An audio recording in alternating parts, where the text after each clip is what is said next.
We're changing the name of the show to Stock Tips with Cleo Fields. Ooh.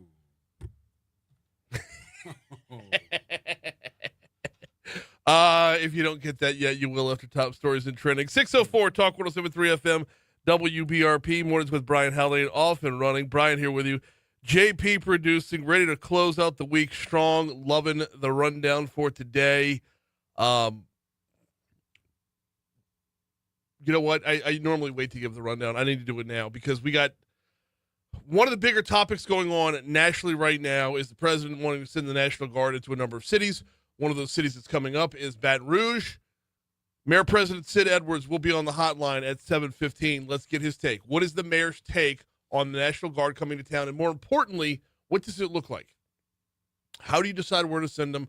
How do you decide where to use them? How to use them? All that coming up at 7:15. We've got Patty G in the house today. We've got Rocco in the house today. It's going to get loose. Let's get after it. Here's Top Stories and Trending.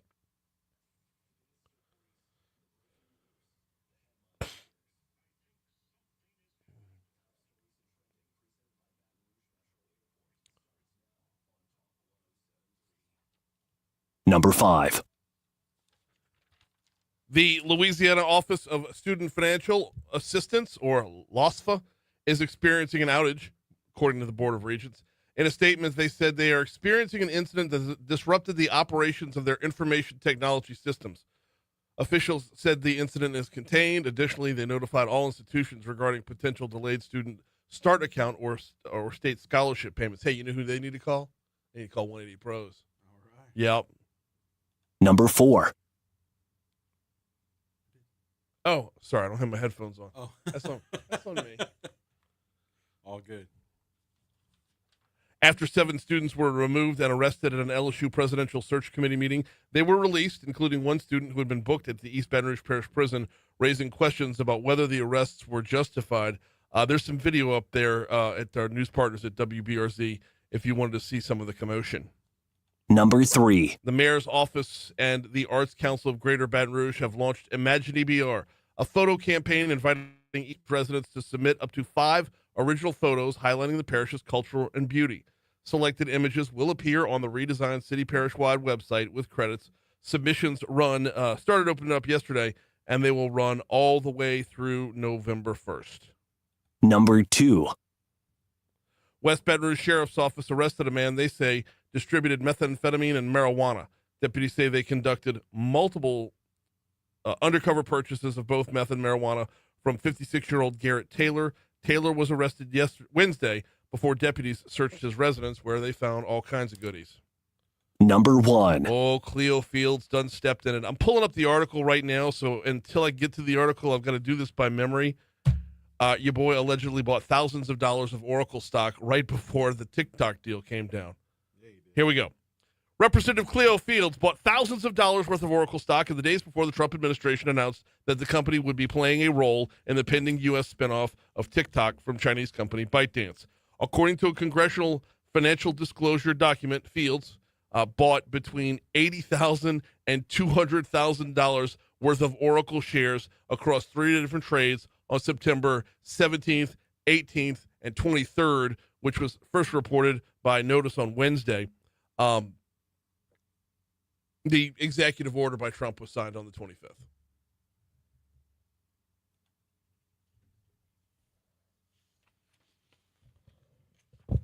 Well, a New York judge is scheduled to sentence Sean Diddy Combs today. What you think's going to happen? I don't know. Time served, man. 10 years, somewhere in between. What you think? What if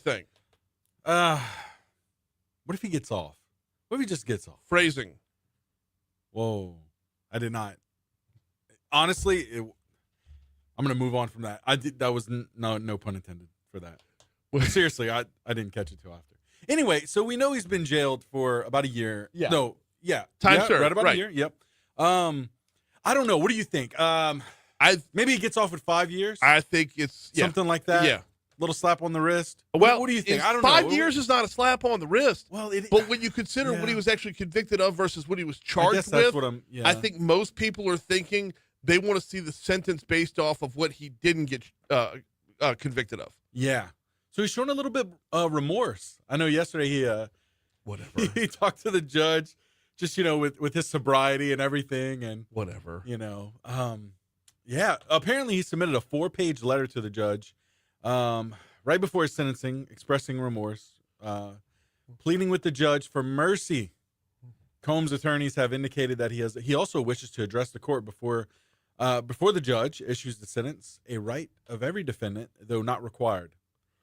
In addition, his lawyers said they want to play a 15-minute video. Oh, What could that be? his lawyers. His lawyers.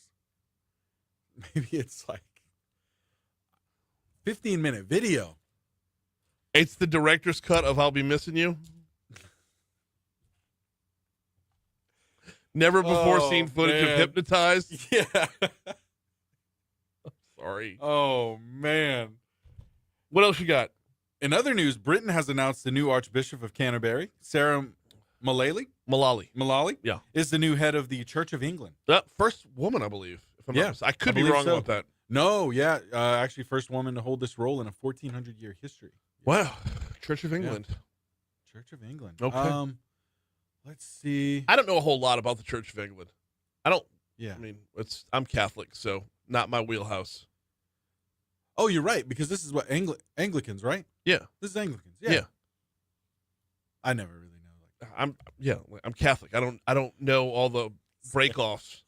Like we're We're different denominations, and both of us are like, okay, yeah, cool. Good on them. In Church of England. Church of England. See, we built an entire country off of not having a Church of America, right. right? Like that's kind of the reason we got started over here. That's it. That's one of the reasons we got started over here. That's it, man. In other news, Taylor Swift is scheduled to release The Life of a Showgirl today. Her 12th. Wait, did that happen overnight, or is that happening later today? See, Let's this see, is we're why on I'm a terrible. Friday. We're on a Friday. I'm assuming it's out today. Yeah.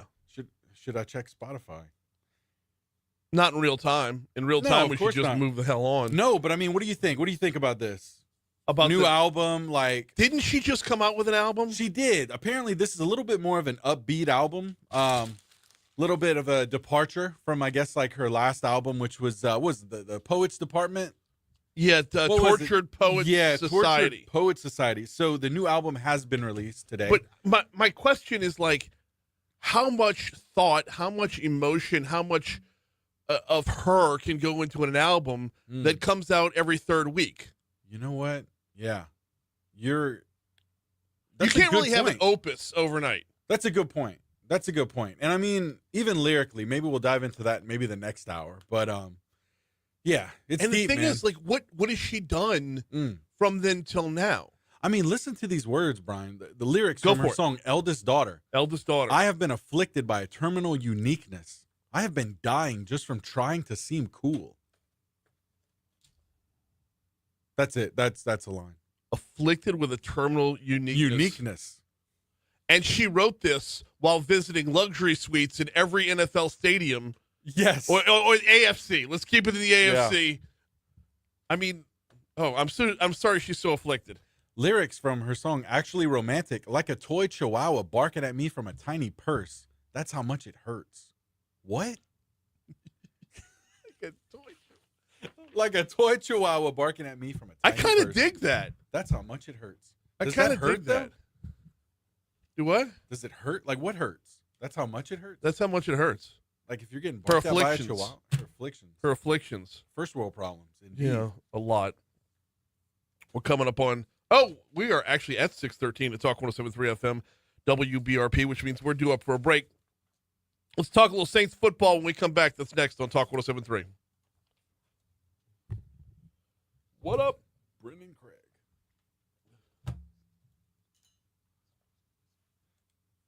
Um, 20.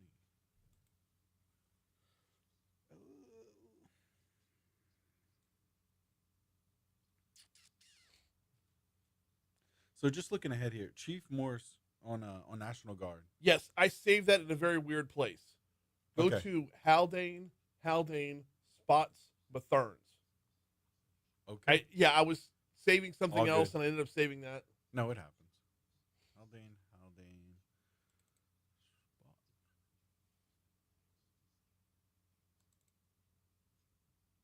All right, got it.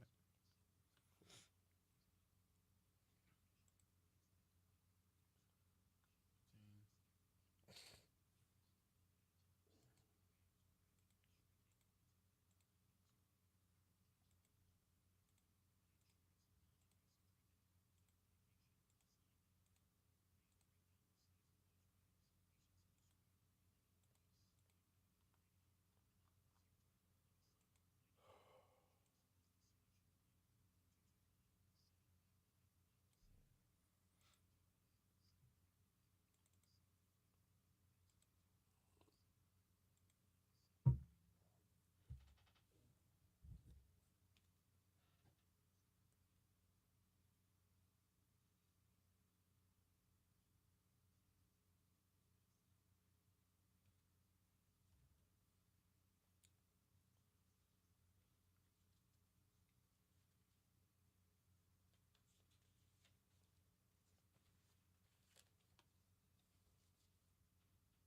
617, Talk 107.3 FM, WBRP, Mornings with Brian Haldane, rolling right along. Oh, my goodness, the NFL on Talk 107.3 FM last night. What a performance. I lost $5 on it because I had Los Angeles -8.5. San Francisco, without their quarterback, without their top 3 receivers, that feels like easy money. No Brock Purdy. No Ayuk, no Jennings. Like, you're down the depth chart so far that you've got a guy who's in his 9th year out of Eastern Washington, and nobody still knows his name. Kendrick Bourne. We know his name now. Mac Jones from Alabama playing quarterback. Goes off for 342 yards, 33 or 49, 2 touchdowns, both of which were to Bourne. Just 26-23 your final score in overtime. Westwood won on the call last night, was phenomenal. As always, love carrying Thursday night and Monday Night Football right here on Talk 107.3 FM. And it means that the football weekend is already open on the NFL front, sure, on the college front as well. And we have no college football in Baton Rouge this weekend, both LSU and Southern with their bye weeks this week. So we fast forward to Sunday, where former Ole Miss quarterback, now at the helm for the New York Giants, will be in the Superdome. Jackson Dart, your 25th overall pick in the NFL draft, making his first road start with the Giants. Dart says he's going into the game on Sunday. And by the way, thanks to our news partners at Louisiana Radio Network for the audio. Dart says he's heading into Sunday's game against the Saints with a little bit of a chip on his shoulder. I felt like my visit with them went good. And so you kind of have thoughts in your head during the draft of what options are really realistic. And I definitely felt like that was a place that could have panned out, but things didn't work out that way. I think that there's always a chip on your shoulder anytime that something like that happens. What he's talking about there is this being passed over by the Saints. Dart went 25th overall. The Saints tried to trade back into the first round to pick him up, but the Giants, I guess, put together a better deal. And that's why he is with the Giants and Shuck is with the Saints. So a little bit of chip. Anybody that doesn't go first overall has a chip on their shoulder. I mean, anybody that doesn't go first overall is going to say, well, somebody thought somebody else was better than me. So 25th overall, all right. Want to have a chip, have a chip. This is his first start on the road. Coming into the Dome, Dart says he's used to crowd noise from playing in the SEC. I feel like I played in the SEC, so I've played in a lot of really loud places. Obviously, this one that we're walking into is notoriously one of the loudest in the league, so we got to definitely be prepared and have to communicate at the best of our ability. We try to do a really good job of practice of creating sound, and not all the time can you implement exactly what it's going to be like, but you just try to prepare that way. Yeah, none of those places in the SEC have a roof over them to keep the sound in. I'm curious to see how the Dome's going to play, because on the one hand, you're 0-4, but on the other hand, this is your best chance at winning a game to date. So is that going to rile up the Houdettes? Here's the Fox Business Report.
Holy hell.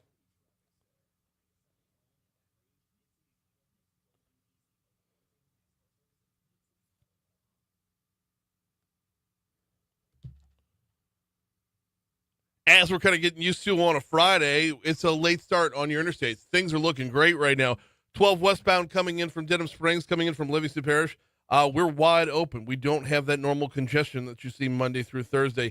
10 westbound coming in from Ascension. Well, that's always good unless there's an accident. 10 eastbound coming in from West Baton Rouge Parish is looking great, as is I-110. In fact, if I zoom out, I mean, the whole trip down to New Orleans where the North Shore looks good right now, the whole trip to Lafayette looks good right now. Our interstates are smooth.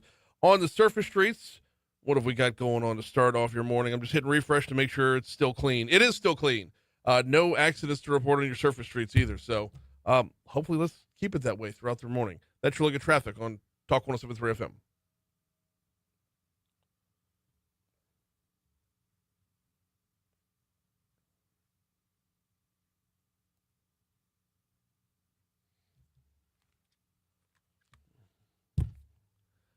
.624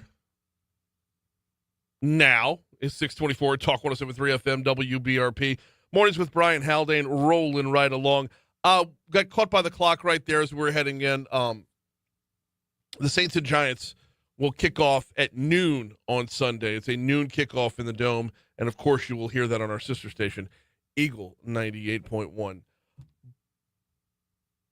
Before we get into anything else, I do need to remind you about the folks over at Mathern's.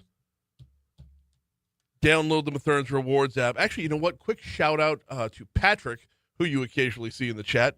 Saw him last night out at Our Lady of Mercy as the Blue Jays were taking care of St. Thomas More. He came up, reminded me that, you know what? Downloaded the Mathern's Rewards app. Couldn't be better. Love it. So shout out to Patrick for taking advantage of the deals every week. Shout out to Patrick for making sure he's earning cash towards more groceries every time he shops. And you know what? It's so easy. The shopping online is so easy. Hit the little purple button. When you open up the app, you'll see the little purple button. Hit the little purple button, and it brings you to all the different departments. Or if you want to, scroll over and hit the green button, and that'll take you where you can build out your own shopping list. I start with the purple one. Just personal preference. I start with the purple one. And as you scroll down from that homepage, you'll see all the deals of the week. $1 off here, $1 off there. It does start to add up. Download the Mathern's Rewards app today. The online shopping, good for the LSU location and the Kenilworth location. While I'm giving shout-outs, I got to give another shout-out real quick to Crime Stoppers. Yesterday was the 9th annual Crime Stoppers Law Enforcement Awards Luncheon. And I believe my 4th time that I've been able to go. And I got to tell you, once again, it's a top-notch event. Matt Williams from WAFB has been the MC. You'll get to hear stories of award-winning law enforcement officers. And I'm not going to spend enough time to read out all of their individual stories, but they give out a partnership award, a handful of awards for excellence. There is a media award and a citizen award. Clay Young, by the way, our good buddy Clay Young got the Citizens Award. Rob Hayes from WAFB got the Media Award. The Partnership Award, which, love this, went out to Captain Patrick Washington at the Louisiana Department of Public Safety and Corrections. He's been pivotal in the Beyond Bars project. This is kind of like a Scared Straight project, a little bit, except it's a lot more emotional. If I could peel back the curtain on some future programming, we're going to do the Beyond Bars thing on air. Don't know when yet. Trying to lock down a date, but that's in the works. So be on the lookout for that. But it's a phenomenal event. Kim Mulkey was the keynote speaker. Just gives a great move. What I like when I see Kim Mulkey speak, and I saw her, last week at an event for Metanoia Manor, is she will adapt her message to the crowd. If you see her enough, you realize those messages kind of cross the streams a lot, but they're adapted to the crowd that they're in. Whether you're talking about business leaders or law enforcement officials or whatever the case might be, she adapts to the room she's in, which I think is kind of awesome. But if I could very quickly, shout out to Corporal Michael Conrad, with the Point Capee Parish Sheriff's Office, Detective Tiffany Smith with BRPD, the Victims Assistance Coordinators in the District Attorney's Office, Sergeant Otto Harshbarger with the East Baton Rouge Parish Sheriff's Office, Sergeant Chance Boudreau from Louisiana State Police, the Iberville Sheriff's Office Criminal Investigators Bureau, and Deputy Jason Armstrong with the East Baton Rouge Parish Prison. Nope. Sorry. With the West Baton Rouge Parish Sheriff's Office is where he's at now. Oh, and the Ascension Parish Sheriff's Office Violent Crimes Unit, as well as Sergeant Cody Jarrow, who is he with? Livingston Parish. All of those receiving awards of excellence yesterday from Crime Stoppers, and all very, very well deserved when you heard their whole stories. And of course, the Fallen Officer in Memory of Josie Wells Award went to Sergeant Caleb Eisworth, who was run down earlier this year by someone who was actively trying to run down a law enforcement officer. It's a top-notch event.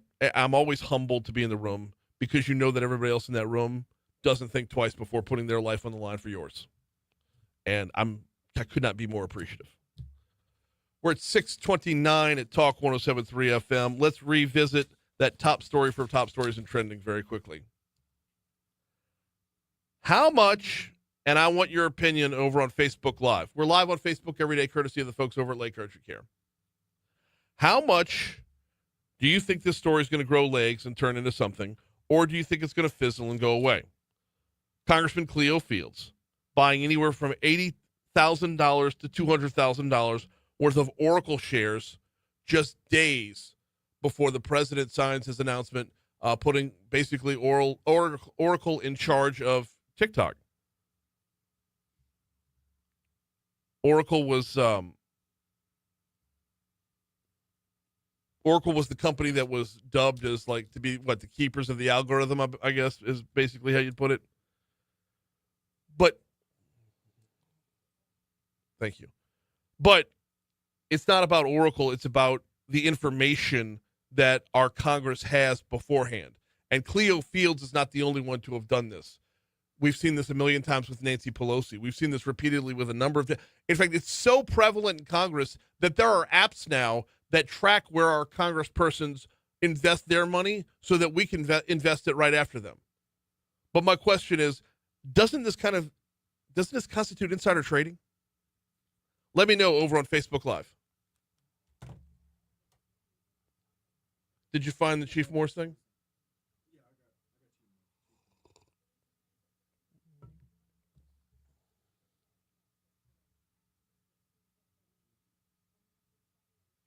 I got to go grab promos off the printer.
Did you listen to the Chief Morse cut? Is it the right one?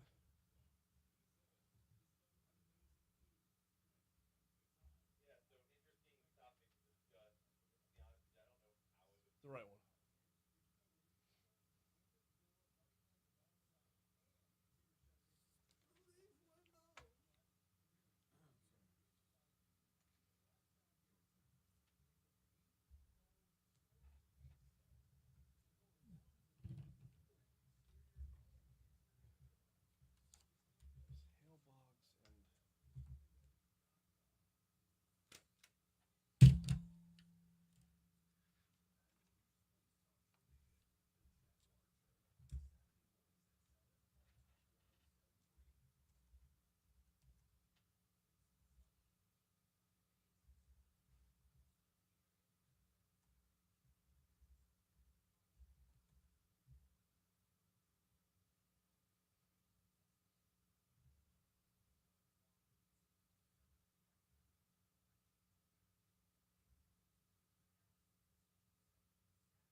Talk 107.3 is your new home for Ken Trahan's original prep football report.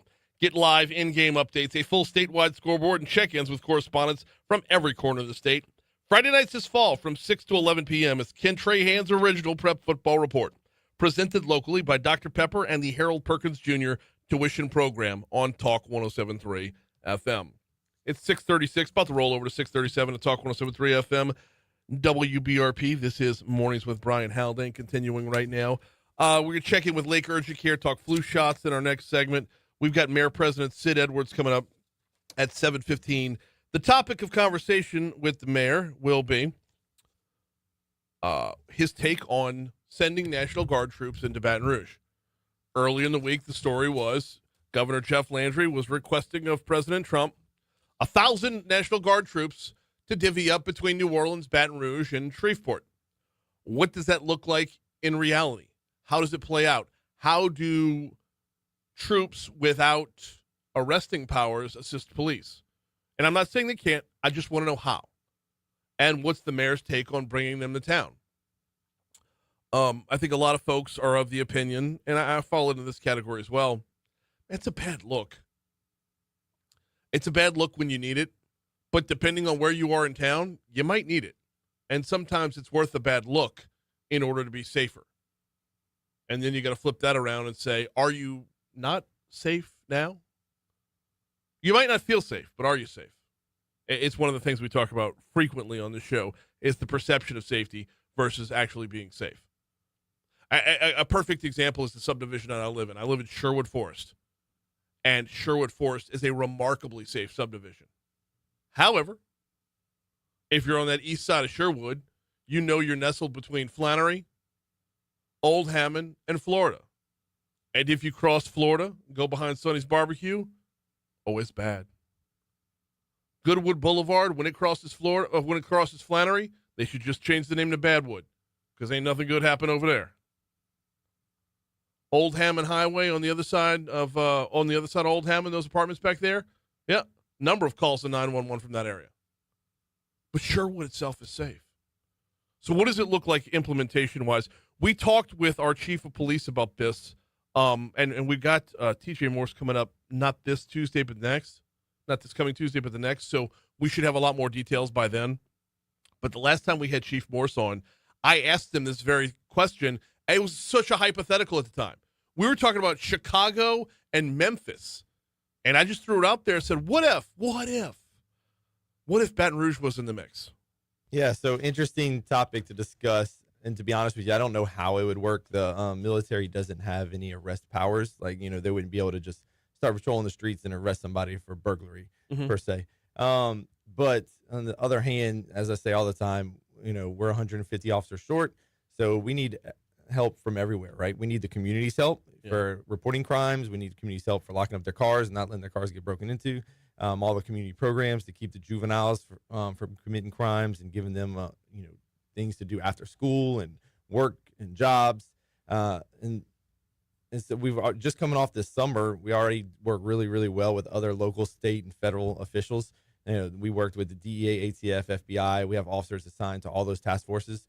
And we did a big summer operation that we announced the results of just a couple of weeks ago. Over 100 arrests, mostly of those violent gang members. Seized a lot of guns, drugs. We got, I saw about 60 were getting federally indicted. So, things like that are really, really helping with our low manpower. So that was done. That was a little exercise in a hypothetical, and a hypothetical is getting closer to reality. And we'll talk with Mayor President Sid Edwards coming up at 7:15 about that very topic. He will be on the hotline then. My personal take is, like I said, I don't like the look. I don't like having a militarized look. It's just, and when you see the way crime has been trending for a little bit over a year now, if we can use this as an accelerant to make it trend that way faster, knock the numbers down even further. If that answer's out there, I'm all in favor of it. I'm always in favor of something that could make us safer. Once we have the how, I think we'll be a lot, and the where, I think a lot of folks will be a lot more comfortable. So we'll check in on that in 30 minutes, a little over 30 minutes from right now. You heard a story it's 6:41 at Talk 107.3 FM. You heard a story in our news at the bottom of the hour from our news partners at Louisiana Radio Network about the Superdome. We've got a deal, y'all. We have a deal on the Dome. A new Superdome agreement has been signed between the Saints and the state of Louisiana. It is a 10-year extension, which will keep the Saints in New Orleans through the 2035 season. The Saints will have the option to renew every 5 years all the way through 2055. Owner Gail Benson says the deal is an example of the special partnership between the state and the NFL franchise. This agreement solidifies a better partnership for decades to come and more. We do have much more work to do, and I give everyone here my full commitment that I will be there every step of the way. I appreciate that, and I believe her in her heart of hearts that she will be there every step of the way. I believe that Gail Benson will be just diehard New Orleanian until the day she dies.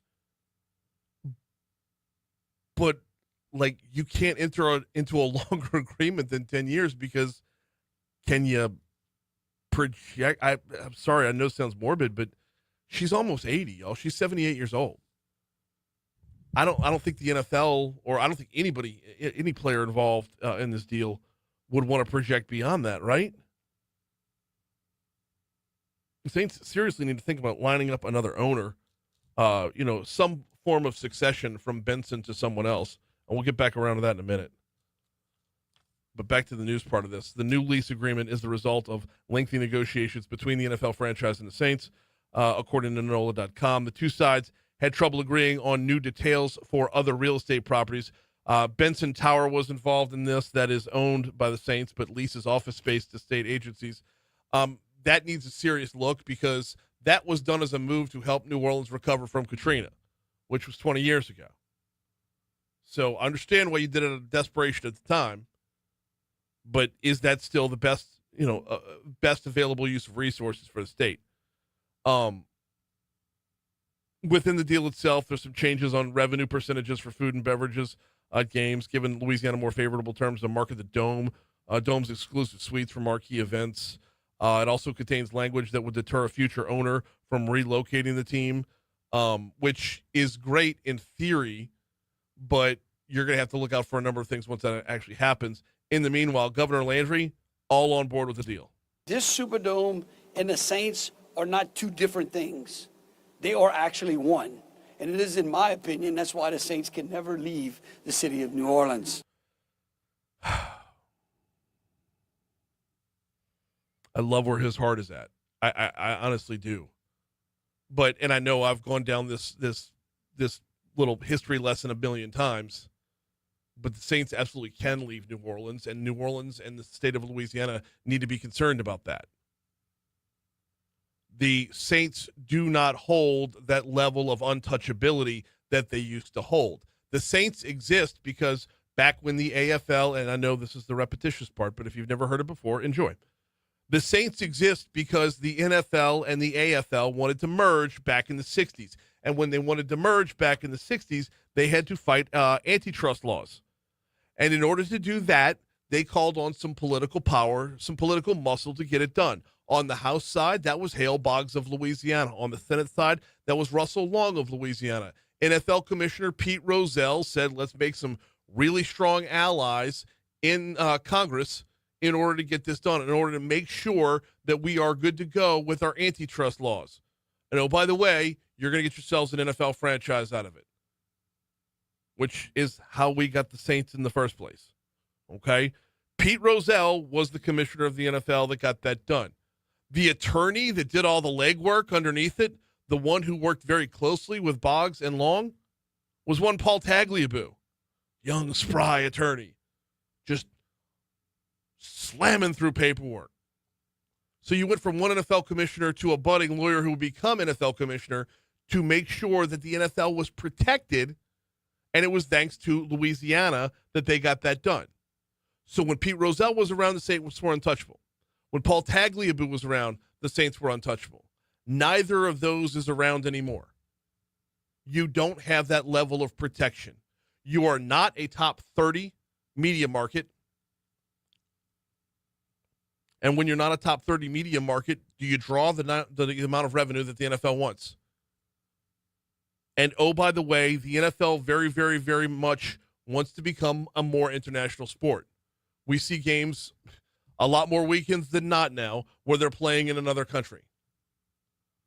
So if you're not constantly ponying up the revenue, ticket sales, merch sales, advertising, the whole works, the possibility of a London Saints continues to grow. So, yeah, I agree with Governor Landry in spirit. They belong in New Orleans. They should always be in New Orleans. It's not a guarantee without that level of protection. Quick break. We got Lake Urgent Care next. Oh, shit. I said I'd get it back around to the ownership. That's Todd Graves.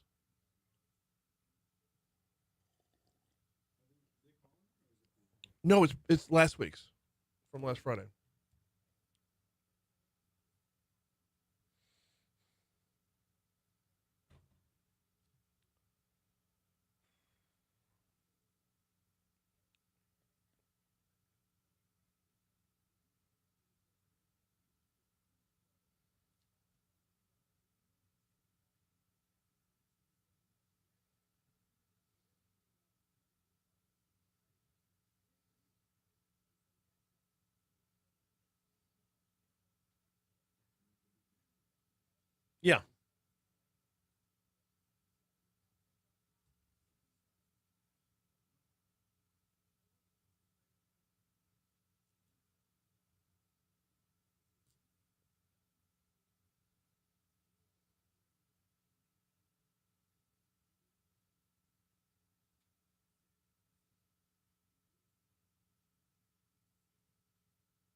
All right.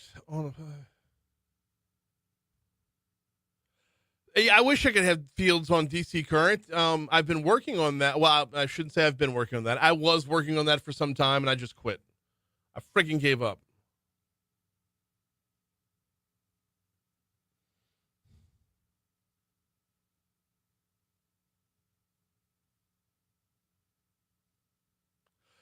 Renee says he's a dishonest person, and everyone should have known this.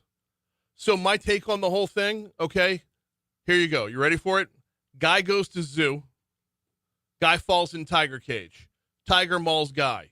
Is anybody mad at the tiger? No. That's just what he does. We put Cleo Fields in Congress. He does a little insider trading to make millions off of Oracle. It's just what he does. No one's surprised. Didn't they send Martha Stewart to jail for that? I would have used that line, but it belongs to Franz Borghardt, so I was going to leave it for him. Oh, I got to bounce. We go right from football season to flu season. Yep, it's here again. And while many of us think that the flu is just a bad cold, it can actually be a very serious illness. So we welcome on Dr. Michael Duplashan from Lake Urgent Care, talking about getting that flu shot, why it's important. Dr. Duplashan, welcome aboard. How are you this morning? Good. How are you? Doing very well. Time's tight before the top of the hour, so we got to dive right in. Why is the flu shot important, and who needs it? So the CDC recommends that everyone age 6 months and older get a flu shot every year. And, of course, unless you have a medical reason not to. It's really important for people who are high risk, young children, older adults, our pregnant population, and, of course, those with chronic conditions like asthma, diabetes, and heart disease. The flu viruses, they mutate and therefore changes our ability to fight them off. So the vaccine is updated yearly. Even when it doesn't prevent 100%, the shot can reduce severity and complications, hospitalizations, and death. So it's important that it protects you, but also those around you, including people with weakened immune systems. And it's not just the what, it's the when as well. There's an important time to get the flu shot, isn't there? Yeah, the ideal window is the fall, September to November, before the flu season really picks up. But you can still get it throughout the season, however, and it's still helpful. The best time, though, is to get it early once the vaccine is available, so the more time your body has to build protection. We're talking with Dr. Michael Duplashan from our Lake Urgent Care. Well, speaking of Lake Urgent Care, with y'all's marketing, I've been hearing a lot about simplicity this year. Why is that important? Yeah, so our marketing team has, created some analogies across social media, billboards, and other platforms just to show how simple the flu protection can be. A couple of things that they talk about is, flu shot being like an umbrella. It won't stop the rain, but it helps keep you from getting soaked. It's like a helmet, of course. It's a small step, but a good form of protection. And these highlight kind of why the flu shot doesn't guarantee zero infection. It does give you a strong, practical protection with very little effort. And we want people to think, hey, I carry an umbrella, I wear a helmet. This is the same kind of basic protection. And we want to make it simple for them to get that protection. So that's why we have, we welcome walk-ins, we offer online check-in, and we accept most major insurances. All right, that's the business end, but it translates to the science end as well. So from, with your science background as a doctor, walk me through that umbrella analogy for flu protection. So the umbrella analogy is kind of like, the flu vaccine isn't perfect, which we know, but it's like an umbrella. It won't block every drop, but it dramatically lowers your chances of getting soaked, or in this case, severely ill or hospitalized. When it comes to the helmet analogy, it's, speaks to prevention. It's just like a helmet. It can't stop the crash from happening, but it does reduce the risk of a devastating injury. The flu shot reduces your risk of serious complications like we talked about, ICU stays, and death. Both, a small action, but with a big payoff medically, and that's what vaccines do. And, of course, it's not just for ourselves. The more people who are vaccinated, the fewer opportunities the virus has to spread, and that helps shield the vulnerable groups like young children, elderly, and those with the weakened immune system. We're talking with Dr. Michael Duplashan from Lake Urgent Care about flu season and getting your flu shot. Let's talk about the flu itself, if we could, Doc. I want to talk about a lot of people view the flu as like a bad cold, but it's completely different, isn't it?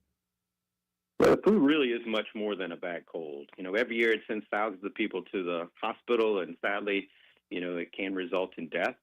Last season was actually classified as a high severity flu season nationwide, with a lot of hospitalizations, more than we've seen the past years. And the eye opener is about 70% of those patients were hospitalized, hadn't gotten their flu shot. And of course, Louisiana has been called out as a flu hotspot, which it's been for many years. And we've seen a lot of flu-like illnesses, in our clinics. Seen a spike for sure, and we've definitely noticed that right here locally. We don't, the CDC data, state reports, and what we see is clear. Flu can lead to things like pneumonia, ICU stays, long hospitalizations, or worse. And even that can happen in people who are perfectly healthy. So, very important. Is there a reason Louisiana was a hot spot? I mean, is there any kind of translation to, being able to track how many people got the flu shot versus how many people got the flu? Like, why did we stand out? It's really hard to say. We don't always get the parish level numbers, right away. That's fair. But, there are, we do know that vaccine rates are pretty low here in Louisiana. Yeah. Historic. Yeah. And the strange thing there is you would think there might be a little bit of shot fatigue lately with the recent pandemic, but we are our numbers date back well before the pandemic. Skipping the shots kind of a tradition around here that we probably should think about breaking. So when it comes to breaking that tradition and actually getting the flu shot, why should someone come to Lake Urgent Care for their shot instead of like waiting for their next doctor's office visit? I mean, it's the now. Let's talk about the now. Why go to Lake Urgent Care? Well, of course, like we said, you want to get it. You want to get it before the season starts. And here, at Lake After Hours, Lake Urgent Care, walk-ins are welcome. You don't need an appointment. You can register online. Hold your place before you arrive, which reduces, your time to wait. We accept most major insurances, so the out-of-pocket cost is minimized. We, can administer the flu vaccines to patients aged 4 and up, which covers many in our community. Our medical staff are trained professionals. We maintain, our proper cold chain. We monitor for adverse reactions while the patients are there, and we adhere to best practices. And this is not just a simple campaign. It's not just marketing. It's a commitment to the community, and we really feel it's important. Hey, before we get you out of here, just closing thoughts. The elevator pitch as the season gets near. Getting that flu vaccine, it's a low effort step with a high potential reward for both you and the community. It doesn't have to be complicated. We believe protection should be simple. We back that up by making it easy at our Lake Urgent Care clinics. If you are ages 4 and up, come on in, check in online, get that shot. Use that umbrella, wear the helmet, protect what matters. If you want more information, you can read about it on lakeurgentcare.com or follow us on Facebook or Instagram. If you're 4 years old walking into a Lake Urgent Care, I've got questions. No, I'm just kidding. He's Dr. Michael Bring him in. Say again? I said bring him in. Yeah, let's go. He's Dr. Michael Duplass, and it's important this time of season. We're talking about the flu shot with Lake Urgent Care. We always appreciate the time. Thank you so much. Thank you. Have a good weekend. You do the same. Rolling up on 7 o'clock at Talk 107.3 FM WBRP. By the way, as a reminder, that previous segment was pre-recorded. We were not live just then. I forgot to give the reminder on the front end, so I'll do that now. All right, we got news, we got traffic, we got weather, we got hour 2 coming up next.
You had enough. Give it to me, baby. Give it to me.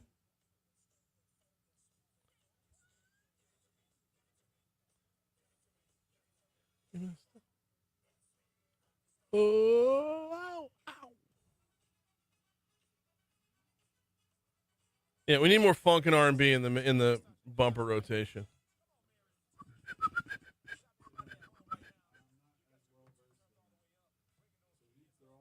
Give It to Me by Rick James. I'll put together a list. Out all night just dancing. She said, "Let's go home." Time I start romancing. You say, "How can I love you?"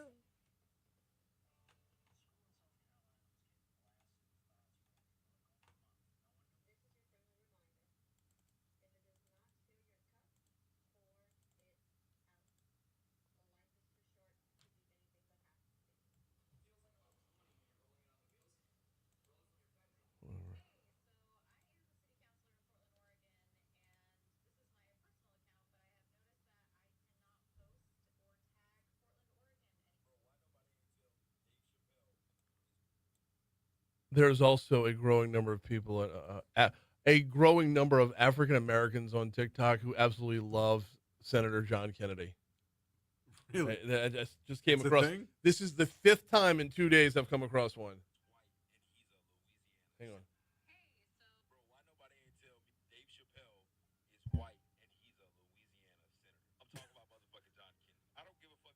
Oh, sorry, I didn't realize it'd be that vulgar.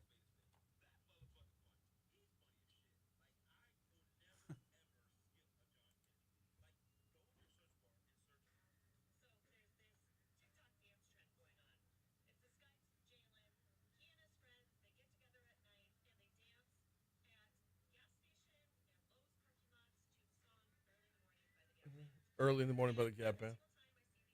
Oh yeah, I got that one in there.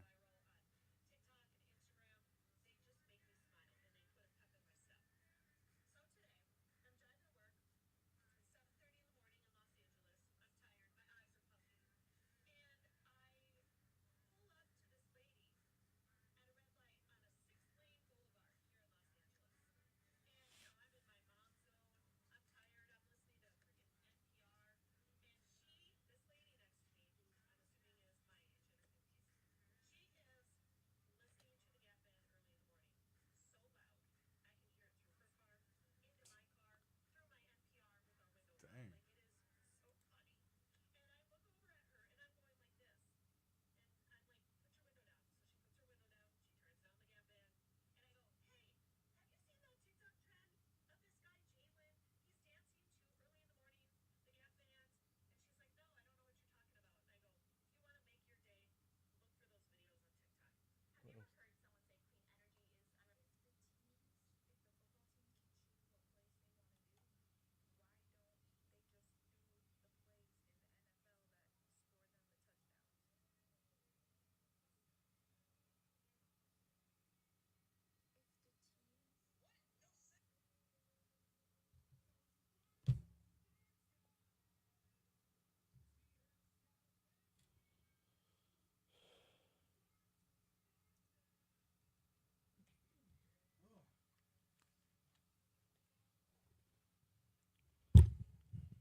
.705 Talk World 73 FM WBRP. Mornings with Brian Haldane, rolling right along. Hour 2 coming your way right now. Brian here with you, JP producing. Busy second hour this hour. We've got Patty G coming up at 7:35. Let's talk about talent recruitment in Baton Rouge. Let's talk about business in Baton Rouge. Before we get to Patty G, of course, we've got Mayor President Sid Edwards going to be on the hotline 9 minutes from right now. Let's talk about bringing the National Guard to town. Good idea, bad idea? I'm holding out until I hear the how. It's the how. It's the implementation. The devil's in the details on this one for me. So we're going to talk with Mayor President Sid Edwards about bringing the National Guard in. This was a big story earlier in the week when Governor Jeff Landry said he was requesting 1,000 National Guard troops to be split up between New Orleans, Baton Rouge, and Shreveport. So what's it look like? That's coming up. Right now, we start off with top stories and trending.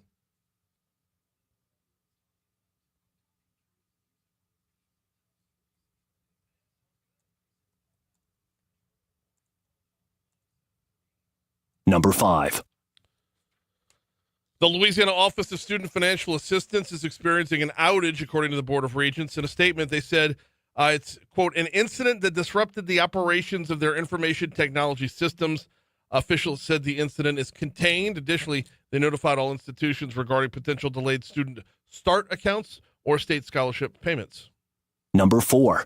After 7 students were removed and arrested at an LSU Presidential Search Committee meeting, they were released. That included one student who had been booked into the East Baton Rouge Parish Prison. Questions are now coming up about whether or not the arrests were justified. Our news partners at WBRZ have a ton of video on this.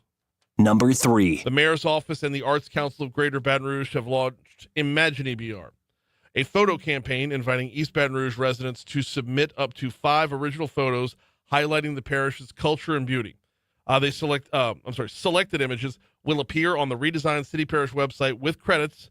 Submissions opened up yesterday. They will continue through November 1st. Number 2. The West Baton Rouge Parish Sheriff's Office arrested a man they say distributed methamphetamine and marijuana. Multiple undercover purchases of both methamphetamine and marijuana from one 56-year-old Garrett Taylor was part of this investigation. Taylor was arrested on Wednesday. Deputies then searched his residence and found all the goodies. Number 2. He's not exactly Jim Cramer, but Congressman Cleo Fields is cashing in. Congressman Cleo Fields bought thousands of dollars worth of Oracle stock in the days before the Trump administration announced that the company would be playing a role in the pending U.S. spinoff of TikTok from Chinese company ByteDance. According to a congressional financial disclosure document, Fields, a Democrat, bought between $80,000 and $200,000 worth of Oracle shares across 3 different trades. The trades were on September 17th, 18th, and 23rd. The executive order by the president was signed on the 25th. Number 1. That was number 1. Yeah. What?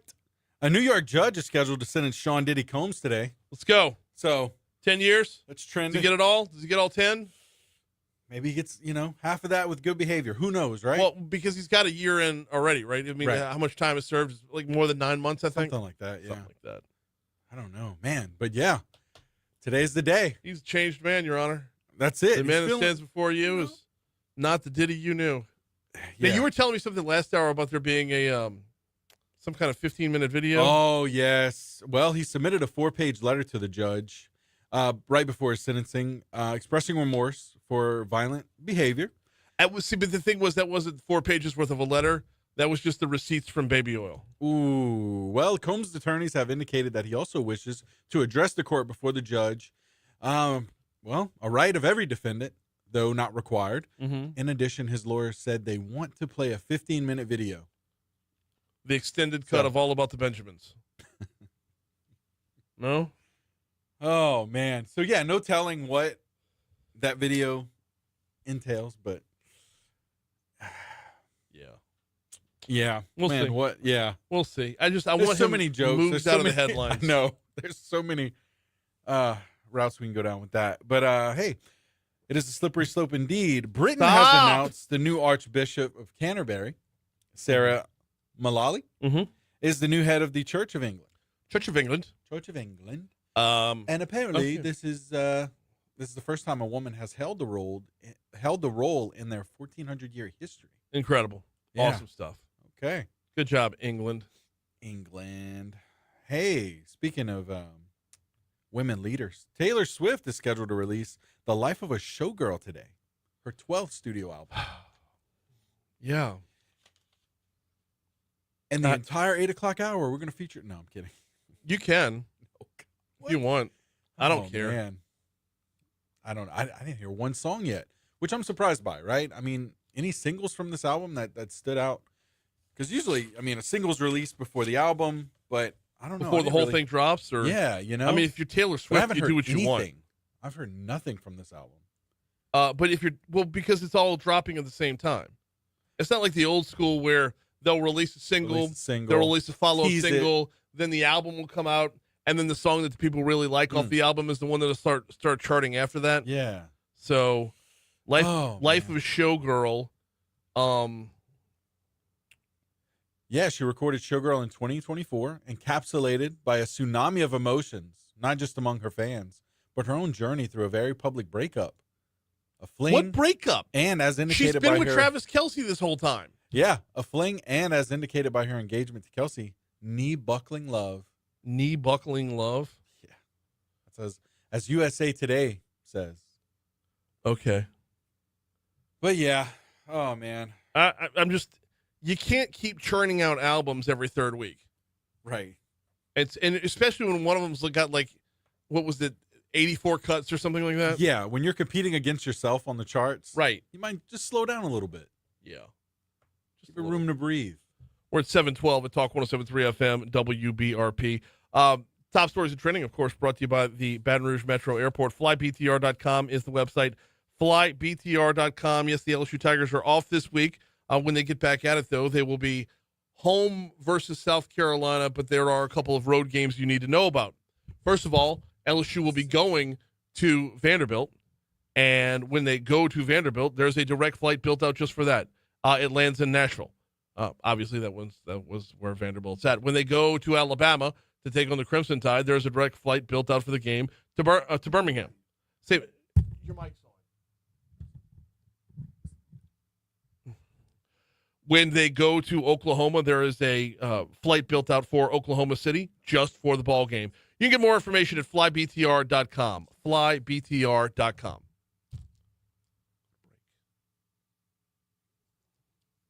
I was hearing you through my headphones.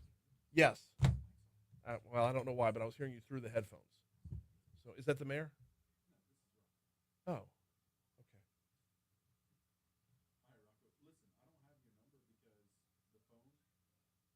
I'll forward it to you.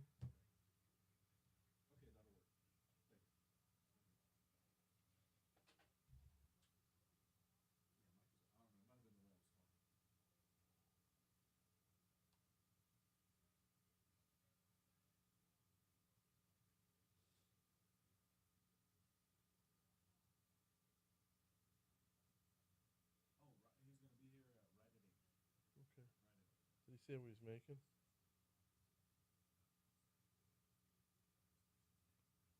Did he say what he's making? He didn't. Okay. I honestly don't care what he's making. I just want to have fun.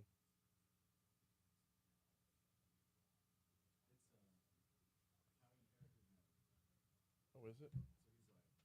I don't know.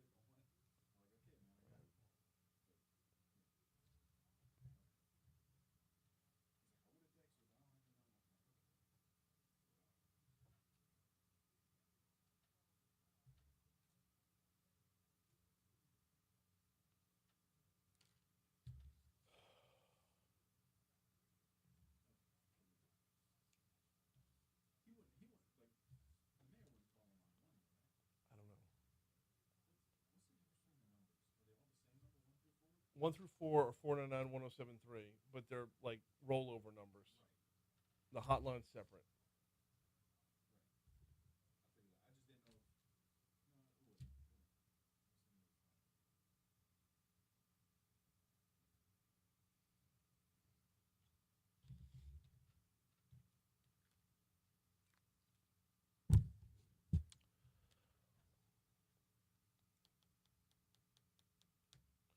$7:15, Talk 107.3 FM, WBRP, mornings with Brian Haldane, rolling right along.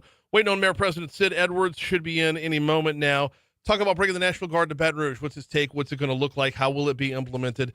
We got him dialing in right now, which gives me just enough time to remind you about Five Star Printing and Signs.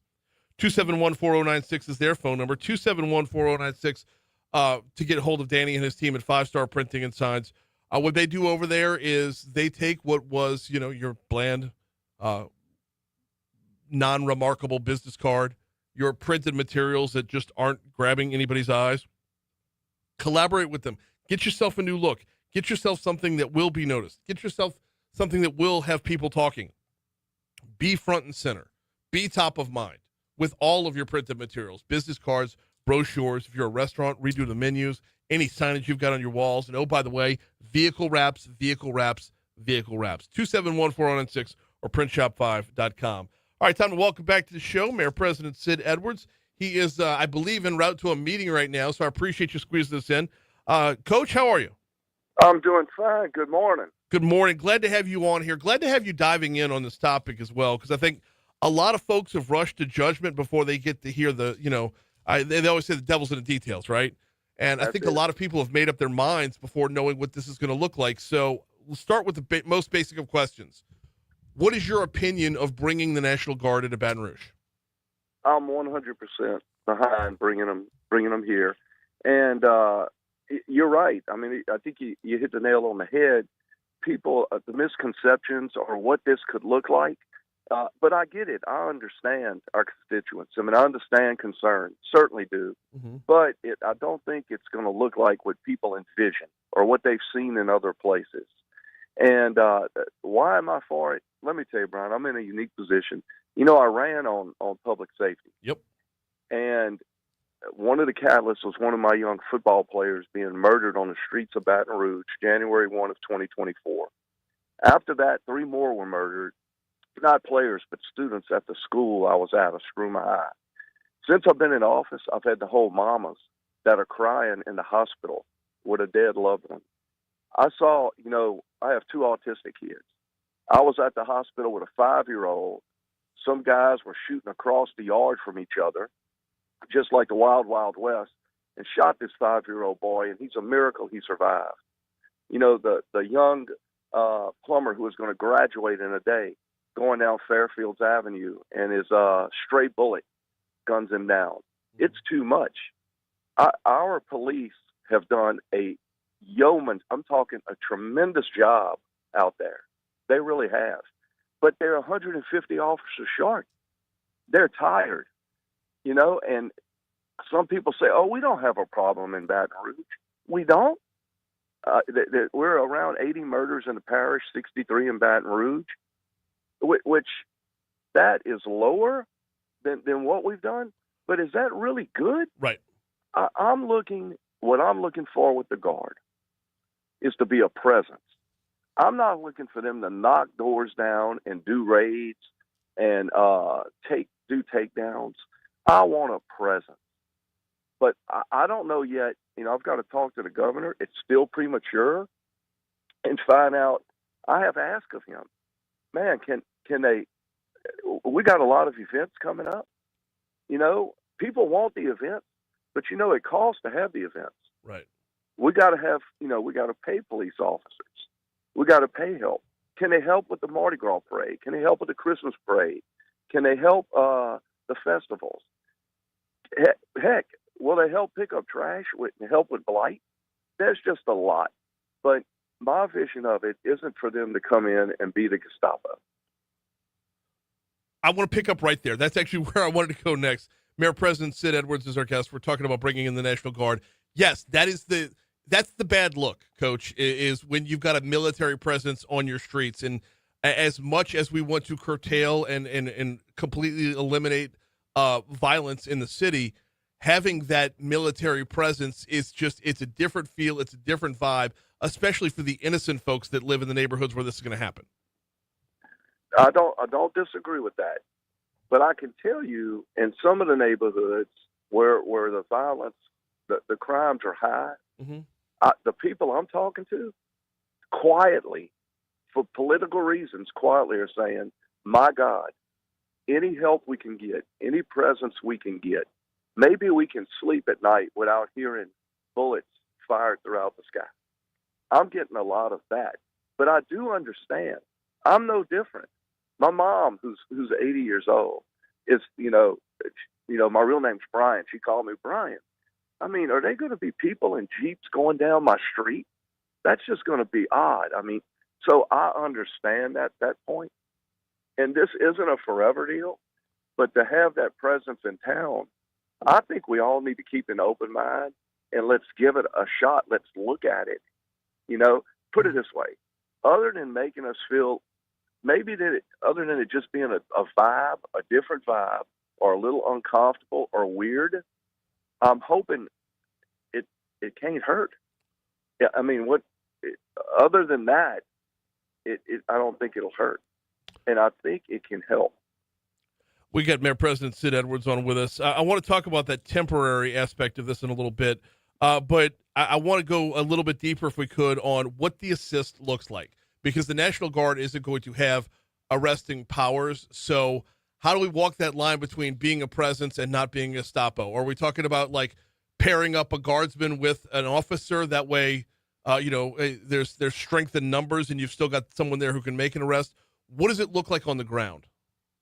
I really don't know completely yet, Okay. and I'm anxious, to talk to the governor and dig in and find out. I could tell you that Chief LaDuff, who is my public safety coordinator, that's what's in his mind. Some of them pairing up with some of our police, our law enforcement, riding with them, being with them. Some of it is their own units, just patrolling. Now, I could tell you one thing, and I hate to give out secrets for the people to know, but one thing we did in February was we partnered with the fire department, with Chief Kimball, Mm-hmm.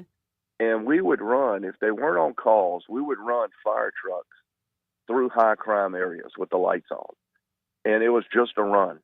Okay. And all that was to hear the siren, to see people, to be a presence. And they would just take off a ride. It might be a 5 or 7 mile ride, just with the lights on. And that was when things were a little hotter, than they are now. Right. And so that's my thing, stuff like that. For example, let's say some of the people who were murdered by innocent gunfire or innocent bystander or a fight, could it have helped if someone was there? Could it have deterred that happening? I don't know. We got some people who think they're, a race car driver in Baton Rouge, right? We have a lot of races at night and peel outs and what I call impromptu car shows. Will a presence in those hot spot areas help? Well, they say, well, we're not going there. But Brian, how's it going to exactly look? I don't know yet. Mm-hmm. I had been thinking about the Guard for a while. What started with me thinking about, what they're doing in New Orleans, Troop Noah, Right. to help. And I had talked to the governor about having something similar here. And my vision for that was those folks, if I could just get 3 and put them on the interstate from the Ascension Parish line down past Scenic, just to work the interstate. Yeah. So that our officers wouldn't have to worry with that. That they could just do police work and the state troopers could handle the traffic. Is there something like that here, that they could help with? So, it's nothing. I feel the citizens. I really do. I understand their angst. I mean, even myself, you worry, okay, could this work? I think it can, and I think we should welcome them in as a community and give it a chance. Yes, absolutely. Especially when, like you said, we don't know what the actual implementation is going to be. And I think a lot of folks immediately think about, well, you're bringing them into New Orleans and Baton Rouge and Shreveport. We immediately think of the French Quarter and what the presence would look like there, right? Because you have such a high concentration of people round the clock, okay? Right. We don't have that in Baton Rouge, where we have that one area where you could put a whole bunch of people in that one time, that perpetual presence would be an overall deterrent. We're a lot more spread out. So That's I think the way the implementation, I think folks need to remember the way the implementation is going to work is going to be different. I'm 1,000% with you on the street racing. If there's any area of crime that can be reduced, and by the way, how many times those street racing, when arrests are made, how many times does that lead to drug busts, guns that are taken off the street? I mean, that's a big deal. That one little piece is a big deal. Right. I mean, there's so many areas. Would it be look at will they be a presence in school zones? Will they be? I mean, there's so much they can do. I guess what I see, Brian, is if 1,000 troops come to Louisiana, how many come to Baton Rouge? Okay, let's say we're 150 officers short. By no means do I think I'm going to get 150 officers during my tenure as mayor. Right. But boy, I'd love to get 70 or 80. Yeah. Okay, just to help out. But say they just sent 100 here, and they're a presence around the city. That's what I'm looking for. But I'm with you. I wish I knew more.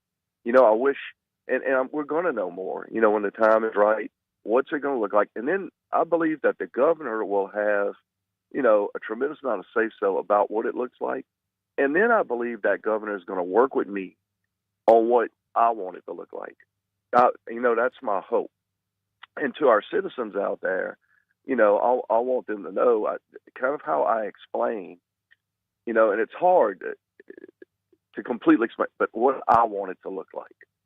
I want these guys to come into town and the neighborhoods and the people embrace them and bring them a lemonade and a sandwich. That's what I see. Now, I'm not naive because I know people have tremendous angst about it. And let's remember, Baton Rouge is different. Where are these guys coming from? Where are these men and women coming from? It's the National Guard. I could have a pharmacist from Idaho come in as a National Guardsman and don't. So I have concerns too, but I'm confident that we can work together. And hey, people don't like change. People don't like, and I get it. Like I said, my own mama, my daughter, who is like, what? What are you doing? But I guess I've just seen too much blood and too many mothers out there crying to not give this a chance. Yeah, and until that number's 0, there should be some openness to at least talking. We got about 2 minutes left with Mayor President Sid Edwards, and I greatly, greatly appreciate your time. Let's talk about communication with the governor. Have there been discussions, and what do they look like? Early on, I'd say I couldn't tell you how many weeks ago. We've had a lot of discussions. I talked to you about Troop NOLA type stuff. Yeah. About how they could help. I'm crying out for help also with the judicial system, and that piece. So we've talked at times about that, but the governor called me Sunday evening to give me a heads up. He was going to be with Kash Patel, and they were going to ask the president about bringing the guard to the state. And he just wanted me to know because he said the media may get it. Well, I didn't think that. Well, it was Monday night when, I actually saw it on the news. I was busy now, but that he had a press conference of the ask. So I have not talked to the governor since Sunday evening about it. So I don't know where it's at. And, I'm not going to call him right now. They'll let me know. But no further discussion other than when I know that at this point it's in the ask phase. All right. Fair enough. He is Mayor President Sid Edwards. Hey, look, as the conversation unfolds, the line is always open here because I believe the communication is key in a thing like this to make sure that all the people remain on the side that's open to hearing about safety, open to hearing about a forward-moving plan. That's it. And look, I will keep you guys updated, and I will keep the citizens of Baton Rouge updated, and all our constituents. And I just say let's keep an open mind and let's see. And that's what we're going to call it for right now. Coach, always appreciate the time. We'll talk to you soon.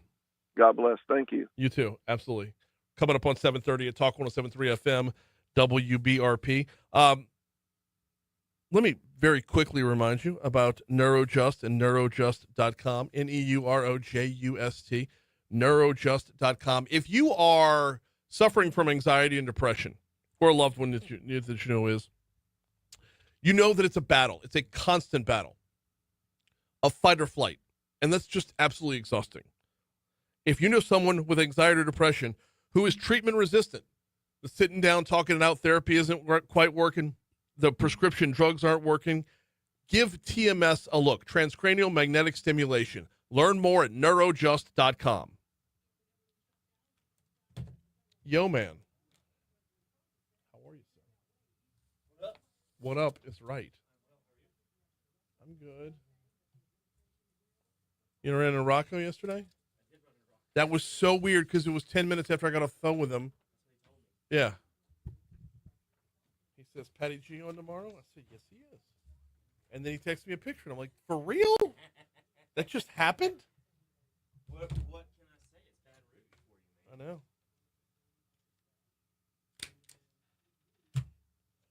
I know. I need that first answer pulled out where he tells the story. It's like he's 100% in favor of it. And tells a story about consoling mothers and too much blood and all that. That's going to go on social for sure. This is this Saturday. Yes. Yeah. I was going to promote it one more time and throw it away. I'm absolutely not going. It's my day off, and my daughter's in town. Oh, So say less. my older daughter. Wow. Younger daughter's always in I was town. about to say, obviously. Slamming or jamming up St. Thomas More with 3-pointers last night. Hey, man. Beating them 42-6. No, I'm sorry, 38-6. Save some points for the rest of us, man. My gosh. Abby had 8, which is a lot for a girls' basketball game. But we're up 35-6, and there's like 2 minutes to go, and Abby's taking because her sister's in town, come home from Hattiesburg. Right. She wants to show off for her sister. Of course. And her coach is like, kill, kill, kill. Just kill the clock. And Abby's taking step-back threes. And Love it. She wants to show off for her sister, and I'm all about Love it, man. You're right there? God bless leg day. Jeez. Bro, I jumped from 225 on the squat up to 275. I'm nowhere near where I used to be. Yeah. I want to protect my lower back, and I do back squats. Yeah. You do like free weight squats. Yeah, what do? I do 235. I don't go crazy and try to do 275. I know my limits.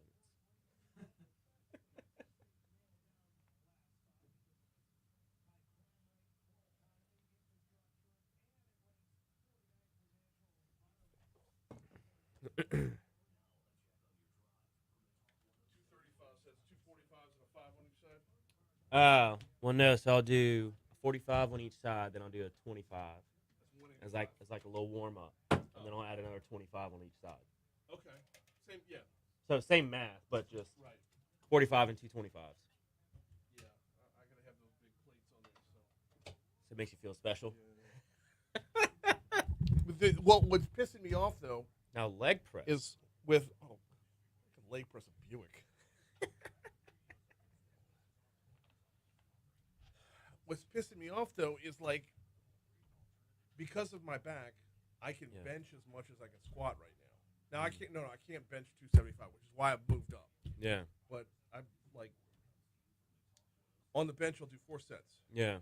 The first 2 sets are 135, but I'll do 30 reps in each set, and then I'll up it to 225, and I'll do 8 reps, and then I'll up it to 10 on each side. After that is 245. 245, and I'll have about 4 reps left in me. Yeah.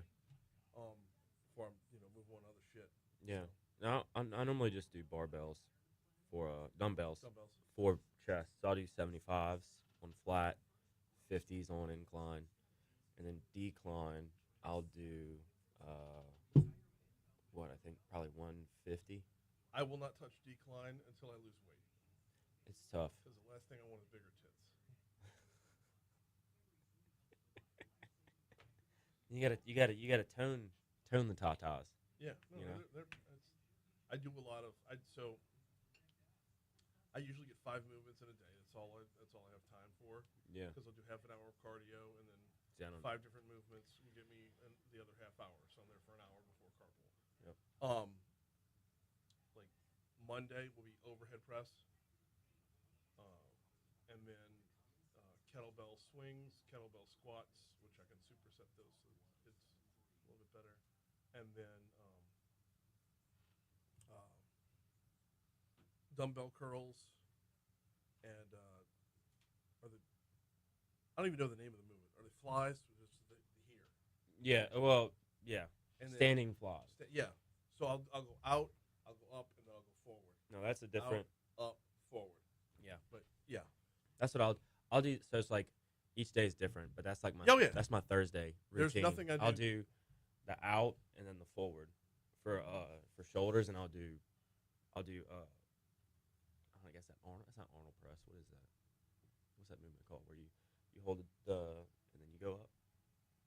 Oh, I don't know the name of that one. I don't know, but I mean, need to do that one. it's great. Yeah. So I'll do that, and then I'll just do regular. I'll Yeah. pump up the weight and just do like straight. to see me at the gym, you would never realize. Like you'd be, why is he so fat? Like Because we live in Louisiana. I stress eat and I don't sleep and I drink like a fucking fish. So you live in Louisiana. Exactly. 736 Talk 107.3 FM WBRP mornings with Brian Haldane rolling right along. Time to welcome Patty G into the house. How are you, sir?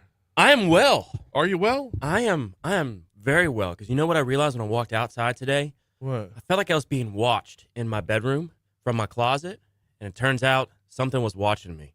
Something with the weather that's upcoming, Brian. You know what it is. No. My vests. Oh, good They were Lord. looking at me, baby. Oh, no. They said it's almost vest weather, Brian. There is Walked no out, such thing as smelled vest it. weather. You could smell the vest weather. There is no such thing as It's vest weather. always vest weather, Brian. That's, you know. When it gets below 70, the sleeves come off. I understand that. Right. When your chest gets warm, but your arms Exactly. stay cold. exactly. Yeah. I walked out and smelled it. I said, "This is almost here." Yeah. It's the same. It's you could. They're get like the peeking same around the effect- corner at me. You can get the same effect by having circulation problems. Yeah, but the vest keeps that core circulating No, well. I understand. I understand. You know, so Screw- we're almost there. So screw that's the why I'm arms. feeling good. Screw the arms. No, the arms you got. We're just talking about working out, right? You can let the Yeah, we swollenness were breathe. talking. We were talking about working out during the break. You know how much easier it is So- to do like overhead press with a vest on. Right. But like, well, yeah, because you got. But you'd have. Your arms are free. One would assume you'd have a shirt on as well. Well, it depends on where you're working out, Brian. No, but you're not working out with a vest. It's weighted vests. Oh, was that called a rucksack? I don't know. Is it? It's what all the soccer moms have. All As the they soccer moms walk have that around now, the soccer yeah. field. Yeah, it's the thing to do. This walk would be so much better if I weighed 12 more pounds. Right, with a vest. Right. See, they it's strap on versatile. I think it's called a rucksack. I think so. Probably. I have no idea. I Do I gotta look be like a careful with soccer that, mom? though. Do it? No, you don't look like a Exactly. soccer mom. So I have no idea what that is. Way better hair just- than a soccer mom. That's right. You know how long it takes to get that? Not a blow drying takes to get this hair? You blow dry your hair? Absolutely. I don't. I would believe ask you. if you do, but we all know the answer. What? That you don't. No. I get out the shower. I put product in it. I comb it for 2 seconds, and I'm done. Yeah, no. See, it's a get out of the shower, comb it, then blow dry it, then comb it again, then product. It's routine, Brian. Welcome back to the Then you throw Jersey the Shore. vest on. Welcome back to Jersey Shore family reunion. All right, we got to talk business. We got a lot going on in town. The workforce shortage has been an ongoing issue. Talent recruitment, talent retention has been an issue. I just want to start off by like throwing it out there. Where are we lacking when it comes to talent recruitment? Getting them early.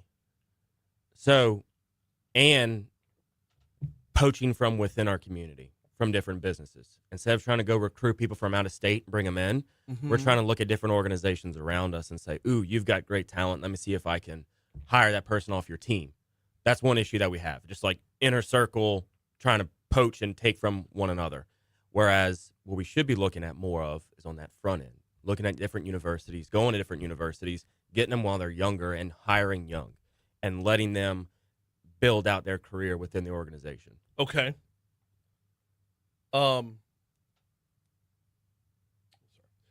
The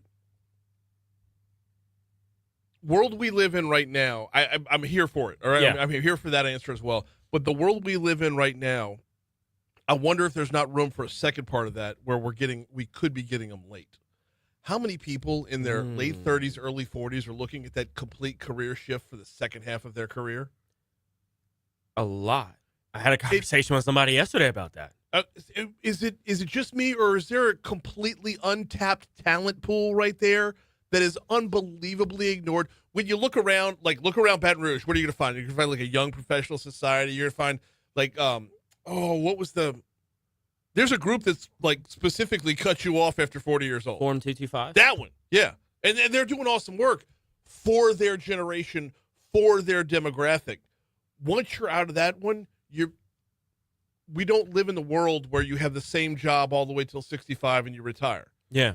When you have to completely change careers, where is the networking for the person who already has 3 kids in school and they've got to make their nut? Where is the networking for the person who got job training when they got dial-up internet? Yeah. You realize it's a completely revamped. You got someone who's eager, someone who's willing to learn, someone who gets up with the sun every morning and puts in the hours, but they've kind of missed that window of being young and vibrant, but they're still like, you see where I'm at? I see exactly where you're at. And here's what oftentimes employers are scared of or nervous of hiring that age demographic. They're set in their ways. Are they willing to learn new skills? Because you have people of that age demographic that have a great set of skills they've developed or hopefully developed over the years. Mm-hmm. And now you're trying to figure out, how can I cross-apply this? Right? If I'm good in this industry, what are the skills that make me good in this industry? And can I use it over here in a different field, totally different field? So what you're going to end up happening, those people with the 3 kids, it's hard for them to reset the career for a variety of reasons. One of them, some make you want to start at the bottom again. They want to make you get a pay cut, right? Nobody's going to take a pay cut with 3 kids unless it's like, we just have to switch. I'm miserable in this career. I've been doing it for 10 or 15 years. I just need to leave and get something else. Mm-hmm. We've interviewed an individual for our firm who was in a similar boat. And at the end of the day, we were going to make him, great offer and everything, but it's the comfortability that he had at that job, the known, right? Yeah. He knew what the routine was. He knew what his responsibilities were at the organization. We were brand new for him. Mm-hmm. It was a whole new world. Different set of skills we were going to be using of his and applying in a different area. And it was just the uncomfortability of the new as to why he didn't shift. So how do you talk to people as a business owner that want to have a switch initially, right? They get excited about the new, and then they start going through the procedure, and they get to the end and they get that offer, and they're like, but I know my routine. Right. We're creatures of habit. Curious about this, though. And if was this person Gen X or Boomer? I think Gen X, not a boomer. Really? Okay. Not a boomer. All I just hired a boomer. Really? Yeah. So I just hired somebody again, late stage in life. She wants a career shift. Yeah. And so we gave her what she was looking for, and she's totally switching her career to come work for us. Interesting. So they're out there, yeah. And I'm looking for what's the skill set, but not every organization is. They want to see, how can I increase headcount and maximize profits? So from your end, part of the onus is on the person who's changing careers to have that team player mentality, to be humble. They have to be humble, and they have to get past the new.